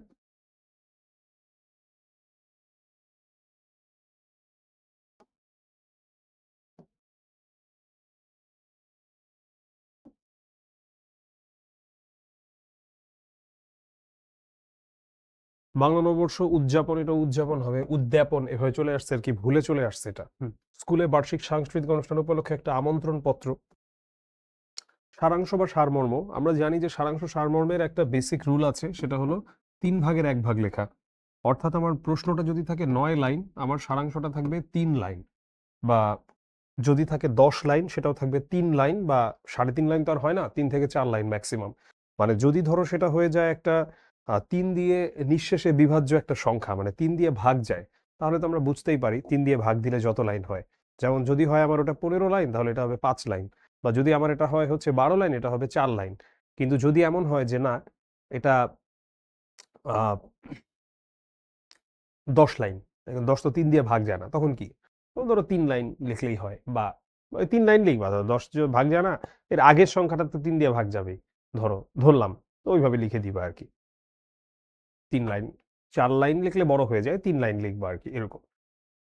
কোথা থেকে এসেছে আমাদের বাংলা ভাষা, ভাষা কি জন্ম নেয় মানুষের মধ্যে, এগুলো আসলে অনেকগুলো এখানে দিয়েছি, গুরুত্বপূর্ণ সারাংশ সারমর্ম, এগুলো আমি আর এখন রিড আউট করছি না, তোমরা হচ্ছে এটা দেখে নিবা ফাইলটা থেকে, এই গুরুত্বপূর্ণ অংশগুলো একটু বই থেকে পড়ে নিবা। আর সারাংশ সারমর্ম উত্তরের ক্ষেত্রে আসলে আর তেমন কিছু বলার নাই, ভাব সম্প্রসারণে চলে যাচ্ছি। ভাব সম্প্রসারণে কিন্তু 5 নম্বর, সারাংশ সারমর্মতে 5 নম্বর। ভাব সম্প্রসারণটা আমরা একটু বড় করে লিখবো, টাইটেলটা আমরা চেষ্টা করব নীলকালি দিয়ে লেখার জন্য। সম্প্রসারিত ভাব, এটা অনেকেই লিখো, এটা লেখার আমি মনে করি প্রয়োজন নাই। সো যেটা হচ্ছে ভাব সম্প্রসারণ, ওখানে আমরা জাস্ট টাইটেল লিখতে পারি ভাব সম্প্রসারণ নীলকালি দিয়ে, ওটা না লিখলেও কিছু যায় আসে না। তো আমরা ভাব সম্প্রসারণটা লিখবো কিন্তু একটা প্যারাগ্রাফের মধ্যে, হ্যাঁ, ধরো যে এখান থেকে যদি আমি শুরু করি এরকম, এই প্যারা আমরা চেঞ্জ করব না, একটা প্যারার মধ্যে আমরা লিখব। এগুলো খুবই মৌলিক বিষয়, কিন্তু অনেকেই আমরা ভুল করি, তাই বলছি। কিছু গুরুত্বপূর্ণ প্রবন্ধ রচনা, প্রবন্ধ রচনা থেকে আমাদের 10 নম্বর থাকবে, 2টা থেকে একটা উত্তর করতে হবে। তো সেখানে কোনগুলো আছে আমরা দেখতে পাচ্ছি, এই গুরুত্বপূর্ণ রচনাগুলো, যেমন তার মধ্যে স্পেসিফিক্যালি আমি 2টার কথা দিয়ে দিব যেগুলো অনেক বেশি গুরুত্বপূর্ণ। একটা হচ্ছে শ্রমের মর্যাদা, আর একটা হচ্ছে অধ্যবসায়, আর একটা হচ্ছে স্বদেশ প্রেম। এই 3টার কথা বললাম, এই 3টা হচ্ছে একদম হট কেক, এগুলো অনেক বেশি গুরুত্বপূর্ণ। এবারে সেই পরীক্ষার সময় সঠিকভাবে সময় বন্টন, এটার একটাই সমাধান, সেটা হচ্ছে আমাদেরকে বাসায় মডেল টেস্ট দেওয়া বা প্র্যাকটিস করা। আমরা বাসায় ঘড়ি ধরে প্র্যাকটিস করব। বাসায় ঘড়ি ধরে প্র্যাকটিস করাটা হলো গিয়ে অনেকটা আন্তর্জাতিক ম্যাচ খেলার আগে দেশে প্র্যাকটিস ম্যাচ খেলে যাবার মতো। যদি তোমার অবস্থা হয় যে তুমি আন্তর্জাতিক ম্যাচ খেলতে যাচ্ছ দেশে প্র্যাকটিস ম্যাচ না খেলে, তাহলে তোমার অবস্থা হবে বাংলাদেশ ক্রিকেট টিমের মতো। সো এটা করা যাবে না। আমরা ঘড়ি ধরে বাসায় প্র্যাকটিস করে যাব, যাতে আমরা পরীক্ষায় যে আকাশ থেকে না পড়ি। পরীক্ষার হলে যাতে আমাদের একটা চর্চা থাকে, আগেই হচ্ছে সময়ে লিখে শেষ করার যাতে একটা অভ্যেস থেকে থাকে। এটা কি? এটা হচ্ছে আমাদের ঘড়ি ধরে প্র্যাকটিস করা। এটা তো একটা গেল পরীক্ষার সময় সঠিকভাবে সময় বন্টন নিয়ে। পরীক্ষার সময় সঠিকভাবে সময় বন্টনের আরো একটা বিষয় আছে আমাদের মাথায় রাখতে হবে। যেমন আমরা একটা সৃজনশীল প্রশ্ন লিখতে এবং একটা বর্ণনামূলক প্রশ্ন লিখতে ১৯ মিনিট এর বেশি সময় আমরা নিব না। কারণ এই দুইটাই তো মূলত আসলে অনেক সময় খাবে। বর্ণনামূলক প্রশ্ন আর সৃজনশীল প্রশ্ন ১৯ মিনিট এর বেশি সময় আমরা নিব না। এখন বলতে পারো যে ভাই আমরা তাহলে ইয়ের জন্য কতক্ষণ নিব? রচনার জন্য। রচনার জন্য তুমি ৩০ মিনিট বরাদ্দ রাখবা। ঠিক আছে? প্রবন্ধ রচনা লিখতে ৩০ মিনিট বরাদ্দ রাখবা। রচনাতে বেশি, বেশি পয়েন্ট দেওয়ার চেষ্টা করবা। যত বেশি পয়েন্ট দিবা নম্বর তত বেশি আসবে এবং অবশ্যই ফালতু পয়েন্ট না, যেই পয়েন্টটা তোমার যৌক্তিক এমন। এবং রচনায় নম্বর বেশি পাওয়ার আরো কিছু হ্যাক আছে। এটা আমি বলতে পারি কারণ আমার নিজের একটা অভিজ্ঞতা আছে। আমি সারা বাংলাদেশে ২য় হয়েছিলাম আলহামদুলিল্লাহ। ক্লাস 10 এ থাকতে স্কুল পর্যায়ে এটা আয়োজন করেছিল বাংলাদেশ বন বিভাগ। তো সেখান থেকে আমি সারা বাংলাদেশে ২য় হয়েছিলাম। তো তখন আমার আরো অনেক ধারণা হয়েছে কিভাবে আসলে একটা রচনাকে অনেক বেশি সুন্দর করা যায়। থ্যাংক ইউ ভাই। সো রচনাকে ভাই এটা নিয়ে যান। হ্যাঁ, এটা ঠান্ডা হয়ে গেছে একদম। তো রচনাকে সুন্দর করার ক্ষেত্রে যেটা করা যায় সেটা হলো গিয়ে আমরা ভেতরে উক্তি দেবার চেষ্টা করব। উক্তিটা চেষ্টা করব নীলকালি দিয়ে লিখতে। কি ধরনের উক্তি? ধরো কোনো একটা কবিতা রবীন্দ্রনাথের হতে পারে, বা ধরো কোনো একটা গানের লাইন, কিন্তু বা কোনো একটা উক্তি, কিন্তু কোনো ইংরেজি উক্তি কখনোই লিখবা না। এটা কিছু মূর্খ বই লেখক যারা এই চর্চাটা বাংলাদেশে দেখিয়েছেন। বাংলা রচনার মাঝখানে হঠাৎ করে এজন্যই কবি বলে গেছেন ইংলিশে লেখা time and tide wait for নান।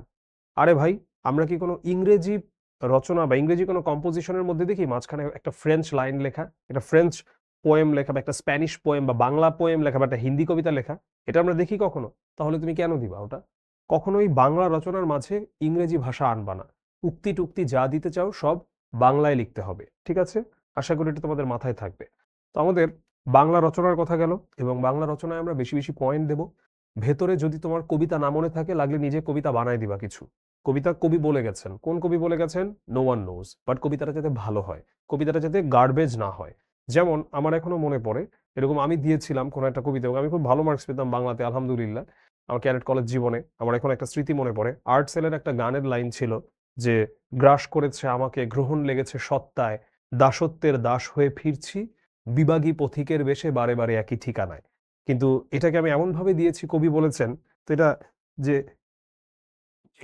আর্টসেল ব্যান্ডের একটা গানের লাইন, এটা আসলে বোঝার কোনো উপায় ছিল না। এটা অন্য সময় গানের একটা লাইন ছিল। তো এনিওয়ে, তারপরে ধরো তুমি যদি তথ্য দাও, যেকোনো একটা রচনা শুরু করার সময় রচনা শুরু করার কিছু পদ্ধতি আছে যেভাবে একটা রচনা অনেক নম্বর পায়। কেন বলছি এটা? কারণ এই রচনাই অনেক গেম চেঞ্জ করে দিবে। অনেকে ১০ এ পাবে ৩-৪, অনেকে ১০ এ পাবে ৮-৯। ওটাই আসলে কে বৃত্তি পাবে আর কে বৃত্তি পাবে না ওটা নির্ধারণ করে দিবে। তো রচনার মধ্যে যেমন আমরা যদি শুরু করি, শুরু করার সময় একটা গ্র্যাবার বলে ইংরেজিতে এটাকে, বা হুক। গ্র্যাবার বা হুক কি? মানে তোমার লেখাটা ওই খাতা কাটছেন যিনি তিনি কেন পড়বেন? তোমার মতো কত শিক্ষার্থীই তো পরীক্ষা দিয়েছেন। তো তোমার মতো কত পরীক্ষার্থী পরীক্ষা দিয়েছেন। তো তোমার খাতাটা তিনি কেন পড়বেন ঠিকঠাক? পড়ার জন্য এমন কিছু দিতে হবে যেটা তাকে হুক করে। ধরো ক্ষুধা বা দারিদ্র্য নিয়ে কোনো কিছু তুমি লিখতে চাও। তো ১ম এ ধরো তুমি লিখলা যে, যেই মুহূর্তে আমি এই রচনাটি লিখছি, ঠিক অমন সময়ে প্রতি ঘন্টায় পৃথিবীতে এতটি শিশু, ধরলাম যে প্রতি ঘন্টায় এতজন শিশু ক্ষুধায় ক্ষুধার কারণে মৃত্যুবরণ করছে।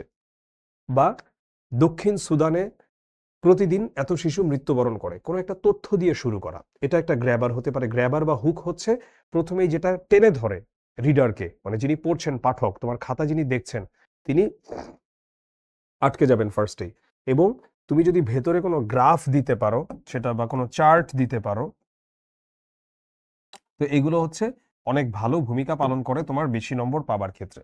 তাহলে কি, কি বললাম? গ্রাফ বললাম, চার্ট বললাম, তারপরে নানা রকম তথ্য বললাম, কবিতা বললাম, গল্প কবিতা, গান, উক্তি, এগুলো যদি দাও তাহলে। যেমন আমার মনে পড়ে সংবাদপত্র নিয়ে এসেছিল, আমি লিখেছিলাম ১ম লাইনটা আমার এখনো মনে পড়ে, প্রত্যুষে খুলিয়া দ্বার দেখি দাঁড়াইয়া হকার, মুখে হাসি হাতে বিশ্ব সমাচার। প্রত্যুষ মানে সকালবেলা, প্রত্যুষে খুলি দ্বার মানে দরজা খুলে, দেখি দাঁড়াইয়া হকার, হকার দাঁড়িয়ে আছে, মুখে হাসি, হাতে বিশ্ব সমাচার মানে সারা বিশ্বের খবর। মানে কি? মানে হচ্ছে সংবাদপত্র। সো এরকম নানা রকম কিছু দিয়ে তুমি শুরু করতে পারো, রচনার ক্ষেত্রে আমি বলছি। আর সৃজনশীল তো আসলে বলেছি 19 মিনিটের বেশি নেব না, রচনা 30 মিনিটের বেশি আমরা নেব না। আর আমরা ঘড়ি ধরে ধরে বাসায় প্র্যাকটিস করে যাব, এবং আমরা ফুল এক্সামের মতো টেস্ট বাসায় দিয়ে যাব। আমরা শুধু খণ্ড খণ্ড টেস্ট না। শিক্ষার্থীরা সবচেয়ে বড় ভুল করে যে তারা আসলে বাসায় এই মক টেস্ট দেয় না বা মডেল টেস্ট দেয় না। তো তখন যেটা হয় যে সে তো ভাই মডেল টেস্ট দিয়ে অভ্যস্ত না, ধরা খেয়ে যায়। এই কাজটা করা যাবে না। হ্যাঁ, চলে যাচ্ছে আমাদের পরের কিছু কথায়। পরীক্ষার আগের রাতে কি করা উচিত? পরীক্ষার আগের রাতে যা পড়ছো পড়ছো, আলহামদুলিল্লাহ, তোমার একটু ঘুমানো উচিত। তোমার পর্যাপ্ত ঘুমানো উচিত। কতক্ষণ তোমার ঘুমানো উচিত? আমি বলবো মিনিমাম 8 ঘন্টা ঘুমানো উচিত। আমি এমন অনেক স্টুডেন্টকে দেখেছি যারা অনেক পড়াশোনা করে, পরীক্ষার আগের রাতে সে এত প্রেশার নেয়, প্রেশার নেবার কারণে সে আলটিমেটলি পরীক্ষায় যে ভালো করে না, ইদার সে বমি করে, অথবা পরীক্ষার আগের রাতে ঘুমায় না দেখে সে পরের দিন অনেক নার্ভাস থাকে, ঠিকঠাক উত্তর করতে পারে না। তুমি যা যা শিখছো, তোমার এই তথ্যগুলো তোমার মস্তিষ্কে কিন্তু পুনর্বিন্যস্ত হয় যখন তুমি ঘুমাও, এবং ঘুমানোটা হচ্ছে মস্তিষ্ককে একটা বিশ্রাম দেওয়া। তুমি তো সারাক্ষণই ভাই এই মেশিন চালু করে রেখেছো, তো মেশিনটাকে কিন্তু একটু রেস্ট দিতে হবে। হ্যাঁ, মস্তিষ্ক, আমি সেই মানে বায়োলজিক্যাল ব্যাখ্যায় যাচ্ছি না যে মস্তিষ্ক কখনোই পুরোপুরি ঘুমায় না। এরপরও তোমার এই তথ্যগুলোকে বিন্যাস করার জন্য ঘুমটা প্রয়োজন। 8 ঘন্টা ঘুমাবা, এবং পর্যাপ্ত খাবার খেয়ে নিবা পেট ভরে। তারপরে তুমি পরের দিন পরীক্ষা দিতে যাবা, এবং পরীক্ষা দিতে যাবার দিনে তোমার মানে মোটামুটি দোয়া কালাম যা যা পড়ে যাওয়ার, তোমার মতো ঠান্ডা মাথায় তুমি পরীক্ষা দিতে যাবা। পরীক্ষার দিন কিচ্ছু পড়ার দরকার নাই, কিছু কিছু জিনিস জাস্ট একটু চোখ বুলায় যেতে পারো রিভিশনের জন্য, দ্যাটস ইট। কিচ্ছু পড়ার দরকার নাই, যা পড়া হয়েছে হয়ে গেছে, পড়ার সময় শেষ। আর এখন নতুন করে পড়ার প্রয়োজন নাই। পরীক্ষার হলে করণীয় বর্জনীয়, যেমন অবশ্যই আমরা দেখাদেখি করতে যাব না, বেহুদা আমাদের খাতাটা চলে যাবে, আম ছাড়া সব যাবে। তারপরে আমরা হচ্ছে পর্যাপ্ত কলম নিয়ে যাব, এবং আমরা অবশ্যই রুল টানবো। আমরা হচ্ছে স্কেল নিয়ে যাব বা রুলার নিয়ে যাব, কারণ আমাদের ওই স্কেল টানার কারণটা কি, যিনি খাতা দেখছেন তিনি তোমার নম্বরটা কোথায় দেবেন? তুমি যদি স্কেল না নিয়ে মানে রুল না টানো, নাম্বার কই দিবেন তোমার? সো রুলার নিয়ে যাব এটা। আর বর্জনীয় কি? বর্জনীয় হচ্ছে আমরা পানির বোতল নেব, কিন্তু এটা আমি বারবার বলি, এটা একটা খুব মাইনর বিষয় মনে হয় অনেক শিক্ষার্থীর কাছে, কিন্তু আমি এই সমস্যায় পড়ে অনেকের 12টা বেজে যেতে দেখেছি। সেটা হলো একটা সে লুজ করে, ধরেন মামের পানির বোতলগুলো সাধারণত খুব থার্ড ক্লাস থাকে, তো দেখা যায় ওটা খুব দ্রুত এটা থেকে পানি পড়ে যায়। তো এটা করা যাবে না, এটা আমরা একটু চেক করে নিব। এটা একটা মাইনর জিনিস, মনে মাইনর না এটা বাবা। যখন তোমার ঠাস করে পানি খাইতে গিয়ে পানিটা পড়বে, পুরো তোমার খাতাটা শেষ। ঠিক আছে? সো এটা একটু বুঝে শুনে। তারপরে হচ্ছে যে পরিদর্শক আসতে পারে, বাইরের কেউ আসতে পারে। তো তুমি এই জিনিসগুলো একটু মাথায় ভেবে রাখবা যে কোনোভাবেই তুমি কোনো অসৎ উপায় অবলম্বন করার চেষ্টা করলা, বা তুমি হচ্ছে একে ওকে দেখানোর চেষ্টা করলা, দাতা হাতেম তাই হবার চেষ্টা করলা না, এটা না। আর পরীক্ষার হলের মাঝে আমরা অনেক বেশি পণ্ডিত হবার চেষ্টা করব না। কোনটা কেন হয়েছে ওই ব্যাখ্যা কি এই ব্যাখ্যা কি না, পরীক্ষার হলে এগুলো ভাবার কাজ না, যে এগুলো ভাবার জায়গা না। পরীক্ষার হলে আমরা কিভাবে উত্তর করে আমাদের নম্বর নিয়ে আসতে পারবো, এটা হচ্ছে কথা, অন্য আর কোনো কিছু না। দেন পরীক্ষার হলে আরো একটা জিনিস আমি বলবো, সেটা হলো আমরা একটা পরীক্ষাতে একজন শিক্ষার্থীকে শুধু তার কতটুকু জ্ঞান এটা পরীক্ষা করি না, সে কতটুকু স্ট্রেস নিতে পারছে এবং সে কতটুকু প্রেশার নিয়ে কাজ করতে পারছে, এই সব কিছুও কিন্তু পরীক্ষা করা হয়। তো এই জন্যেই যখন পরীক্ষার হলে একজন শিক্ষার্থী উপস্থিত হয়, উপস্থিত হবার পরে তার প্রথম এবং প্রধান কাজ থাকে সে সময় মতো ঠিকঠাক ফুললি মনোযোগ দিয়ে সে লিখতে পারছে কিনা। আমি এখন শিক্ষার্থীদের মাঝে একটা অদ্ভুত সমস্যা পাই, পরীক্ষার হলে নাকি হঠাৎ করে তার কনসেন্ট্রেশন চলে যায়, সে তো অন্যদিকে তাকিয়ে থাকছে, অন্যদিকে সময় চলে যাচ্ছে তার। এটার কারণ হচ্ছে আসলে, এটা এখন সমাধান সম্ভব না অল্প সময়ে। এটার মূল কারণ হচ্ছে আসলে স্মার্টফোন অ্যাডিকশন, এবং যেই কাজটা তুমি দিনের পর দিন করতে থাকবা সেই কাজটাতে কিন্তু তুমি ভালো হয়ে যাবা। তো এখন আমরা যেটা হয়ে যাচ্ছি, আমরা হচ্ছে ডিস্ট্র্যাক্টেড হয়ে যাওয়ায় খুব এক্সপার্ট হয়ে যাচ্ছে, এক একজন ওস্তাদ হয়ে যাচ্ছি কিভাবে ডিস্ট্র্যাক্টেড হওয়া যায়, মানে কিভাবে মনোযোগকে বিক্ষিপ্ত করে ফেলা যায়, এটাতে আমরা ওস্তাদ হয়ে যাচ্ছি। কারণ কি, এই মোবাইলটা টং করে একটা নোটিফিকেশন আসলো, একটু হোয়াটসঅ্যাপ চেক করি, মেসেঞ্জার চেক করি, একটু ইমো চেক করি, একটু ফেসবুকে নোটিফিকেশন চেক করি, একটু ইউটিউবে দেখি তো কি হইলো, একটু এটা দেখি ওইটা দেখি, একটু এই গেমস খেলি। এভাবে কি করছি, আমরা ধীরে ধীরে আমাদের মস্তিষ্কটাকে নষ্ট করে দিচ্ছি। এই কাজটা আমরা করব না। আমাদের মোবাইল ব্যবহার করার একটা নির্দিষ্ট সময় রাখবো দিনে। আর আমরা পরীক্ষায় যদি এরকম মনে হয় কনসেন্ট্রেশন চলে গেছে, তখন আমরা কি করব, তখন আমরা দরকার একটু পানি খেয়ে নিব। পানি খেয়ে যদি সম্ভব হয় দাঁড়ানোর, একটু দাঁড়িয়ে নিব, একটা আড়মোড়া ভেঙে আমরা আবার কনসেন্ট্রেশন দিব। কিন্তু আমরা পরীক্ষার হলে কনসেন্ট্রেশন হারিয়ে যায়, এই উদাসীনতাটার মধ্যে আমরা যাব না। এই ছিল আমাদের আজকের ক্লাস। শুভকামনা সবার প্রতি। আজকের ক্লাসটা জাস্ট একটা সাজেশন ক্লাস। এটা আসলে কোনো ওইরকম অনেক বড়সড় কোনো সলিউশন ক্লাস নয়। এটা শুধু শেষ মুহূর্তের একটা দিক নির্দেশনা, আর কিছুই নয়। যাদের প্রস্তুতি অনেক ভালো, আজকের ক্লাসটা তাদের জন্য খুব ভালো। আমি কিন্তু চ্যাটটা ওপেন করেছি মাত্র। আর যাদের প্রস্তুতি ভালো নয়, তাদের জন্য আজকের ক্লাসটা খুব একটা কাজে আসার কথা নয়।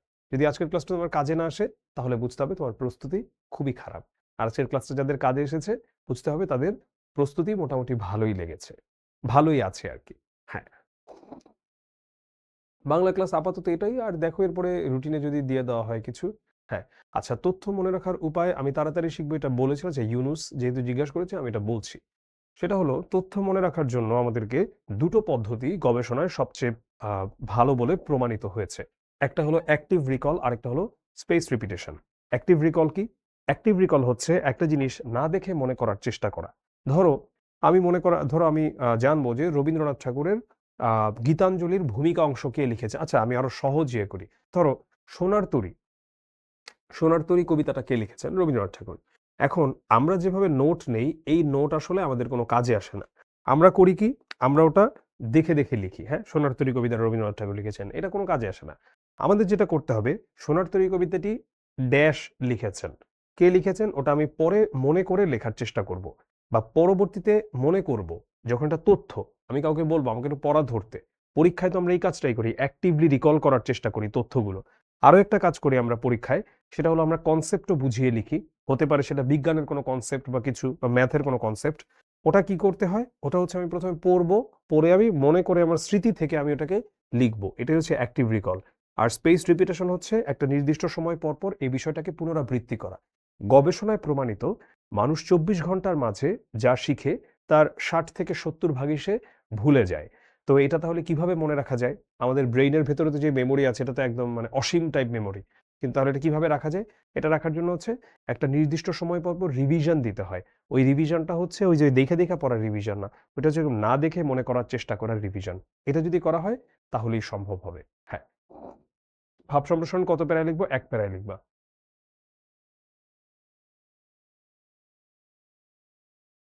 হুম। নদীর স্বপ্ন কেমন গুরুত্বপূর্ণ? গুরুত্বপূর্ণ। আমি ওই ১টা ২টা বলেছি অগুরুত্বপূর্ণ, যেমন শেখ মুজিবকে নিয়ে একটা চ্যাপ্টার আছে। আর বাকিগুলো যথেষ্ট গুরুত্বপূর্ণ। কারণ এইভাবে আসলে বলাটা মুশকিল কোনটা গুরুত্বপূর্ণ, কোনটা অগুরুত্বপূর্ণ, কতটুকু এক্সটেন্টে অগুরুত্বপূর্ণ। কারণ আমাদের কিন্তু এখানে অনেকগুলো অপশনস থাকছে না। আমাদের গদ্য থেকে ২টা, পদ্য থেকে ২টা। সো আমাদের এখানে যেহেতু অপশনস কম, তাই আমাদের যা আছে ওর প্রতি আমাদের একটু গুরুত্ব আরোপ করতে হবে। কারণ এটা আমাদের বোর্ড এক্সাম না, বা এটা আমাদের বার্ষিক পরীক্ষাও না। এটা আসতে পারে, নদীর স্বপ্ন থেকেও আসতে পারে। হুম। যা দাগিয়ে দিলেন তার ভেতরে কি আসবে? ইনশাআল্লাহ আব্দুল্লাহ, তার ভেতর থেকে আসবে বলে আশা করা যায়। পড়াশোনায় মন বসাতে কি করণীয়? প্রিন্স জিজ্ঞেস করেছে। স্মার্টফোনটা একটা নির্দিষ্ট সময় ছাড়া প্রিন্স ইউজ করবা না। ধরো তোমার পড়াশোনার জন্য যেটা ইউজ করছো সেটা আলাদা কথা। বাট এই যে ধরো অন্যান্য ফালতু কাজে যে ব্যবহার করা, এর ওর সাথে চ্যাটিং করা, ঠিক আছে? বা এটা ওইটা করা। তো এগুলা হচ্ছে আমরা যতটা সম্ভব একটা নির্দিষ্ট সময়, দিনে হাইয়েস্ট ০.৫ ঘন্টা থেকে ৪০ মিনিট, এভাবে যদি নিজেকে বেঁধে দেই তাহলেই হবে। খাতায় মার্জিন করার কোনো সঠিক নিয়ম নাই মালিহা। যেভাবে তুমি আজীবন দেখে এসেছো মার্জিন করা, ওটাই মার্জিন করার নিয়ম। হ্যাঁ। হ্যাঁ, অবশ্যই বইয়ের বাইরে থেকে আসতে পারে নিদ্রা। হ্যাঁ, পরীক্ষার সময় নার্ভাস হয়ে যাই। নার্ভাস হয়ে গেলে আমি একটা ব্রিদিং টেকনিকের কথা বলতে পারি। তোমরা বুক ফুলিয়ে, পেট ফুলিয়ে লম্বা করে দম নিবে। তারপরে যতটুকু সময় ধরে দম নিলা, এর চেয়ে দ্বিগুণ ৩ গুণ সময় যতটুকু স্লোলি পারো আস্তে আস্তে মুখ দিয়ে দম ছাড়বা। এখন আমার সাথে করো। ইনস্ট্যান্ট তুমি প্রশান্ত হয়ে যাবা। নাক দিয়ে দম নিবা পেট ভরে।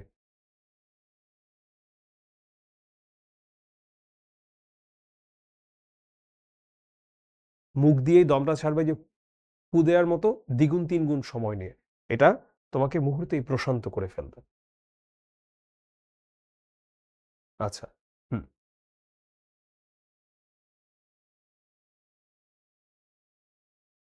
না, শুধুই বই থেকে আসবে নির্মিত রচনা অংশ এমন না। বইয়ের বাইরে থেকেও আসবে। হ্যাঁ।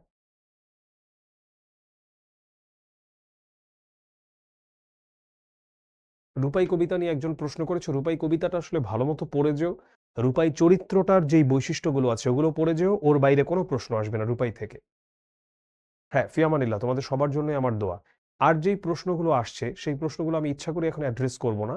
আমার মনে হচ্ছে যে কিছু কিছু প্রশ্ন আসছে যারা ক্লাসে দেরিতে জয়েন করেছো তাদের থেকে, সেই ক্লাসটার রেকর্ডিং থাকবে, তারা ওটা দেখে নিবা আর কি।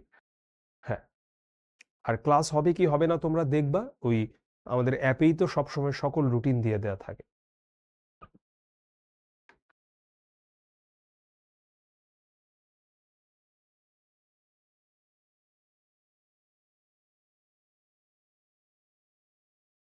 জারিন তাবাসসুম বলেছে, ম্যাম বলেছেন ভাব সম্প্রসারণ ৩ প্যারায় লিখতে। আমি এটার সঙ্গে একমত না জারিন, এটা আমি কখনোই এটা হওয়ার কথা না। ভাব সম্প্রসারণ ১ প্যারাতেই হওয়া উচিত। যিনি বলেছেন আমি জানি না তিনি এটা কেন এটা বলেছেন। আমি তাকে নিয়ে কোনো কমেন্ট করতে চাচ্ছি না। আমি তাকে ব্যক্তিগতভাবে চিনি না। আমার নাম হচ্ছে আব্দুল্লাহ। নাদিম জিজ্ঞেস করেছে। পড়তে বসলে মনোযোগ কেন চলে যায়? রূপক ওই যেটা বললাম, এটা চলে যাচ্ছে স্মার্টফোন অ্যাডিকশন এর কারণে। কারণ আমরা হচ্ছি এখন ওই যে, ধরো তুমি সারাদিন মানে ডিস্ট্রাকশন প্র্যাকটিস করবা। এই Facebook টিপবা, ওই একটা মেয়ের পোস্টে গিয়ে একটা কমেন্ট করলা, ওই একটা বন্ধুর লগে গিয়ে ফাইজলামি করলা। এগুলো করবা সারাদিন, আর তুমি ভাববা যে মাগরিবের আজানটা দিবে, তারপর তুমি পড়তে বসবা, একদম 100% কনসেন্ট্রেশন দিয়ে পড়তে পারবা। এটা তো সম্ভব না। তুমি যদি কনসেন্ট্রেশন দেয়া শেখো, তাহলে তুমি যখন বাসাটা ঝাড়ু দিবা, ওটাও তুমি পূর্ণ মনোযোগের সাথে দিতে পারবা। আর যদি তুমি ডিস্ট্রাকশন প্র্যাকটিস করো, এখন যেই প্র্যাকটিসটা মানুষ করে, এই Facebook, এই WhatsApp, এই মেসেঞ্জার, এই ইমো, এই টেলিগ্রাম, কি হবে তাইলে? ওই ডিস্ট্রাকশন প্র্যাকটিস করলেও যেটাই করতে যাবে ওখানেই গিয়ে ডিস্ট্রাক্টেড হবে, কারণ তো ডিস্ট্রাকশনের বেলায় ওস্তাদ, ওটা তুমি যাইয়ে না ওখান থেকে ডিস্ট্রাক্টেড হয়ে যেতে পারবে। হুম। ভাব সম্প্রসারণে পয়েন্ট কয়টা দিব? ভাব সম্প্রসারণে কি পয়েন্ট হয় তাসফিয়া? হ্যাঁ, আমি তোমার এই প্রশ্নটার অর্থই বুঝতে পারলাম না। ভাব সম্প্রসারণে পয়েন্ট কেন হবে?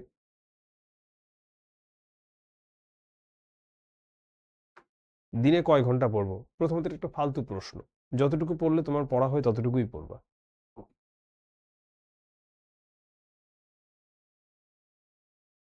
হুম। স্যার কিভাবে পরীক্ষায় দ্রুত লিখবো? লাবিব, এখন আর সম্ভব না এটা। পরীক্ষায় দ্রুত লেখা এটা দীর্ঘমেয়াদের একটা বিষয়। হাতের লেখার স্পিড বাড়ানো। YouTube এ অনেক টিউটোরিয়ালস আছে। কিভাবে কলমটা ধরতে হয় থেকে শুরু করে অনেক কিছু। তাই আমি ওইদিকে না যাচ্ছি। তুমি নিজে YouTube এ সার্চ করে দেখে নিবা। বাট তোমার বৃত্তি পরীক্ষার আগে অল্প সময়ের মধ্যে তুমি হাতের লেখা ফাস্ট করতে পারবা না। এটা সময় সাপেক্ষ বিষয়।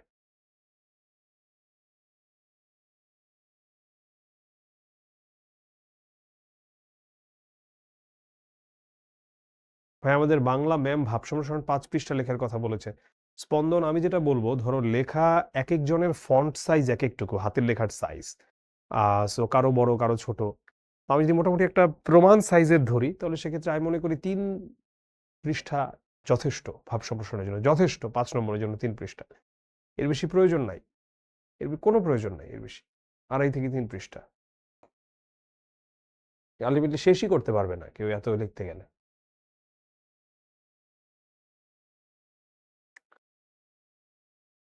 আনন্দ পাঠ থেকে MCQ আসবে না। রাত জেগে কি পড়া ঠিক? কখনোই ঠিক না। রাত পড়ার জন্য দেয় নাই। রাত কাজ করার জন্য দেয় নাই। রাত দেওয়া হয়েছে ঘুমানোর জন্য। তুমি চাইলে অল্টার করতে পারো যে আমি রাত্রে কাজ করলাম, দিনে আমি ঘুমাইলাম। আমি নিশাচর থাকলাম বাদুড়ের মতো। কিন্তু সেটা আস্তে, আস্তে তোমার ব্রেইনের কার্যক্ষমতা নষ্ট করে দিবে, কিডনি নষ্ট করে দিবে, এবং তোমার পড়ার কোয়ালিটি খুব নিম্নমানের থাকবে। আমাদের ক্যাডেট কলেজের দিনগুলোর কথা আমার মনে পড়ে। সেখানে আমাদের পড়ার সময় খুব কম ছিল।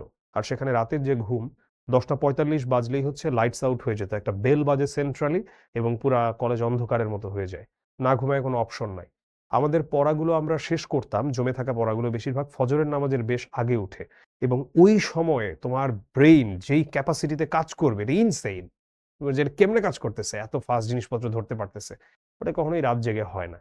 সবচেয়ে বদভ্যাস, রাত জাগা একটা প্রজন্ম বেড়ে উঠছে চারিদিকে। শুধু ছোট মানুষরা না, বড় মানুষদের মধ্যেও সারা রাত মোবাইল টিপে। এবং ২ দিন পরেই এই জন্যই তো আমাদের হাসপাতাল ব্যবসাগুলো এত রমরমা আমাদের দেশে, হ্যাঁ? ১০১টা আকাম বাঁধাবে শরীরের মধ্যে, তারপরে যাবে ডাক্তারের কাছে। তো ডাক্তার কি করবে? নিজে তো কিছু মানে নাই। সে রাত জাগছে, তার কিডনি নষ্ট হবে কিছুদিন পরে, তার ব্রেইনটা প্রপারলি কাজ করবে না, এবং রাত জাগার একটা সবচেয়ে বড় খারাপ বিষয় হচ্ছে স্মৃতিভ্রম হয়, মেমোরি লস হয়। ঠিক আছে? এবং আমি অনেকের কাছেই এই অভিযোগটা শুনি, তোমাদের বয়সী শিক্ষার্থীদের কাছে। আমি জানি না তোমাদের কারো হয় কিনা। সে বলে মনে রাখতে পারে না। পড়া মনে রাখতে পারে না, বা অনেক কিছুই তার এখন মনে থাকে না। আগে যেভাবে মনে থাকতো। তার মেমোরি লস হচ্ছে। ভয়ংকর ব্যাপার এটা। ভয়ংকর ব্যাপার। তোমার বডির মধ্যে সবচেয়ে মানে ভয়ানক যে হেডকোয়ার্টার, যে সবচেয়ে পাওয়ারফুল যে ডিভাইসটা তোমার ব্রেইন, ভাই তুমি ওটার সাথে ফাইজলামি করতেছো। মোবাইল ফোন ব্যবহার করব কিভাবে? হাবিবুল, আমি তোমার প্রশ্নের উত্তরটা দিচ্ছি, বাট প্রশ্নের উত্তরটা দেবার আগে আমি তোমাকে ব্লক করলাম, তারপর উত্তরটা দিচ্ছি। সো তুমি এটা শুনছো, অনেকবার লিখেছো তুমি, তাই ব্লক করলাম। মোবাইল ফোন ব্যবহার করব কিভাবে, তোমার প্রশ্নটাই একটা অসম্পূর্ণ প্রশ্ন। তুমি যদি এটা জিজ্ঞেস করে থাকো যে কিভাবে মোবাইল ফোনের অ্যাডিকশন কমাবো, তাহলে বলবো নির্দিষ্ট সময় মোবাইল ফোন ব্যবহার করবা এবং তোমার মোবাইল ফোনটা কারো কাছে লাগলে দিয়ে আসবা। সো একটা বই আছে, খুব বিখ্যাত একটা বই, অ্যাটমিক হ্যাবিটস আর পাওয়ার অফ হ্যাবিটস, দুইটা বই এটা, পাওয়ার অফ হ্যাবিটস আর অ্যাটমিক হ্যাবিটস। একটা হচ্ছে জেমস ক্লিয়ারের লেখা, একটা চার্লস ডুহিগের লেখা। সো দুটা বই মোটামুটি মানুষের হ্যাবিট বিল্ডিং এর উপরে এযাবৎকালের আমার কাছে শ্রেষ্ঠ বই বলে মনে হয়। দুটো বইয়ের মাঝে একটা কমন পয়েন্ট আছে, তা হলো মানুষ কোনো হ্যাবিটকে বাদ দিতে পারে না, হ্যাবিটকে রিপ্লেস করতে পারে। ধরলাম যিনি হচ্ছেন, যে হচ্ছে ধরো নেশা করে, তো যারা ধরো নেশা করে এদেরকে যখন রিহ্যাবে নেয়, তখন কিন্তু সেই মানুষগুলোকে সংশোধন করার জন্য তাদেরকে নানা রকম অ্যাক্টিভিটিস করায়। সো সেই অ্যাক্টিভিটিসগুলো কিন্তু রিপ্লেসমেন্ট হিসেবে কাজ করে। তো এই রিপ্লেসমেন্টটা আমাদের দেখতে হবে মোবাইলের। আর আরো একটা, সেই রিপ্লেসমেন্টটা যেটাই হোক, আমাদের প্রথম কাজ যেটা করতে হবে, যা আমাদের সময় নষ্ট করে ওটার সাথে আমাদের একটা ফ্রিকশন সৃষ্টি করতে হবে, মানে ওটা অ্যাক্সেস করা কঠিন হবে আমাদের জন্য। আর যা আমাদের জন্য দরকার ওটা যাতে খুব সহজে আমি পেয়ে যাই। যেমন মোবাইল ফোন আমার জন্য ক্ষতি করে, ঠিক আছে, মোবাইল ফোন খুইলা ফেলাও, ব্যাটারি দিয়ে আসো তোমার আব্বুর কাছে, মোবাইলটা দিয়ে আসো তোমার আম্মুর কাছে, ব্যাক কাভারটা দিয়ে আসো তোমার ভাইয়ের কাছে। তুমি চাইলেও মোবাইল ফোন এমনি ব্যবহার করতে পারো, দরকার হলে সিম খুলে দিয়ে আসো আরেক বাসায়, যখন দরকার তখন এনে ব্যবহার করো। কথার কথা বললাম, হয়তো এইভাবে তিনজনের কাছে না দিয়ে আসলে এগুলো খুইলা রাইখা দাও। দ্বিতীয় হচ্ছে যে ধরো যখন তুমি মোবাইল ফোনের পরে বললাম যে আর যেটা ধরো তোমার প্রয়োজন, যেমন ধরো পড়াশোনা, বসলেই যাতে তুমি সেটা অ্যাক্সেস করতে পারো, এরকম। হুম। প্রবন্ধ রচনা নিয়ে যে আমি বললাম ০.৫ ঘন্টা লিখো তাইলে হবে, যতটুকু তুমি লিখতে পারো। সৃজনশীল ৪ পৃষ্ঠা লেখার জন্য সৃজনশীল ৪ পৃষ্ঠা লেখা যথেষ্ট, যথেষ্ট সৃজনশীল 4 পৃষ্ঠা লেখা। আমি সৃজনশীল লেখার ক্ষেত্রে যেটা বলি যে ক নম্বর হচ্ছে ১ লাইন, খ নম্বর হচ্ছে আধা প্যারা, সরি, খ নম্বর হচ্ছে আধা পৃষ্ঠা, ১ পৃষ্ঠা চলে গেল। গ নম্বর হচ্ছে ১.৫ পৃষ্ঠা, আর ঘ নম্বরটা কতটুকু আমরা লিখবো, সরি, গ নম্বরটা হচ্ছে ১ পৃষ্ঠা, আর ঘ লিখবো ১.৫ থেকে ২ পৃষ্ঠা। কত হলো? এই যে ৪ পাতাই তো হলো। কারণ ক আর খ মিলে গেল ১ পাতা, গতে গেল ১ পাতা, ৩ পাতা, সরি ২ পাতা, আর ঘ লিখবা কত? ঘ লিখবা ২.৫ থেকে ২ থেকে ২.৫ পাতা। তাইলেই হয়ে গেল আরকি। বা ২ পাতা লিখলেই হয়। ২.৫ পাতা লেখার প্রয়োজন নাই। মনে করি ১.৫ থেকে ২ পাতা লেখাই মোর দেন ইনাফ। ঠিক আছে। আমরা তাহলে ক্লাসটা এখানেই শেষ করে দিচ্ছি। সবাই ভালো থাকো, সুস্থ থাকো। ইনশাআল্লাহ তোমাদের সাথে আবার কথা হবে। এখন আসলে এইসব ক্লাসের চেয়ে বেশি গুরুত্বপূর্ণ হচ্ছে তোমার সেলফ স্টাডি। যারা প্রকৃতপক্ষেই বৃত্তি পাবা ইনশাআল্লাহ, বা বৃত্তির মতো পড়ছো, তারা এখন গুরুত্ব দিবা নিজের পড়াশোনার উপরে। সেটাই করো। তোমাদের জন্য অনেক শুভকামনা এবং দোয়া থাকলো। সবার সাথে ইনশাআল্লাহ আবার দেখা হবে ক্লাস 9 এ। ততদিন পর্যন্ত ভালো থেকো, সুস্থ থেকো। আল্লাহ হাফেজ। সালামু আলাইকুম।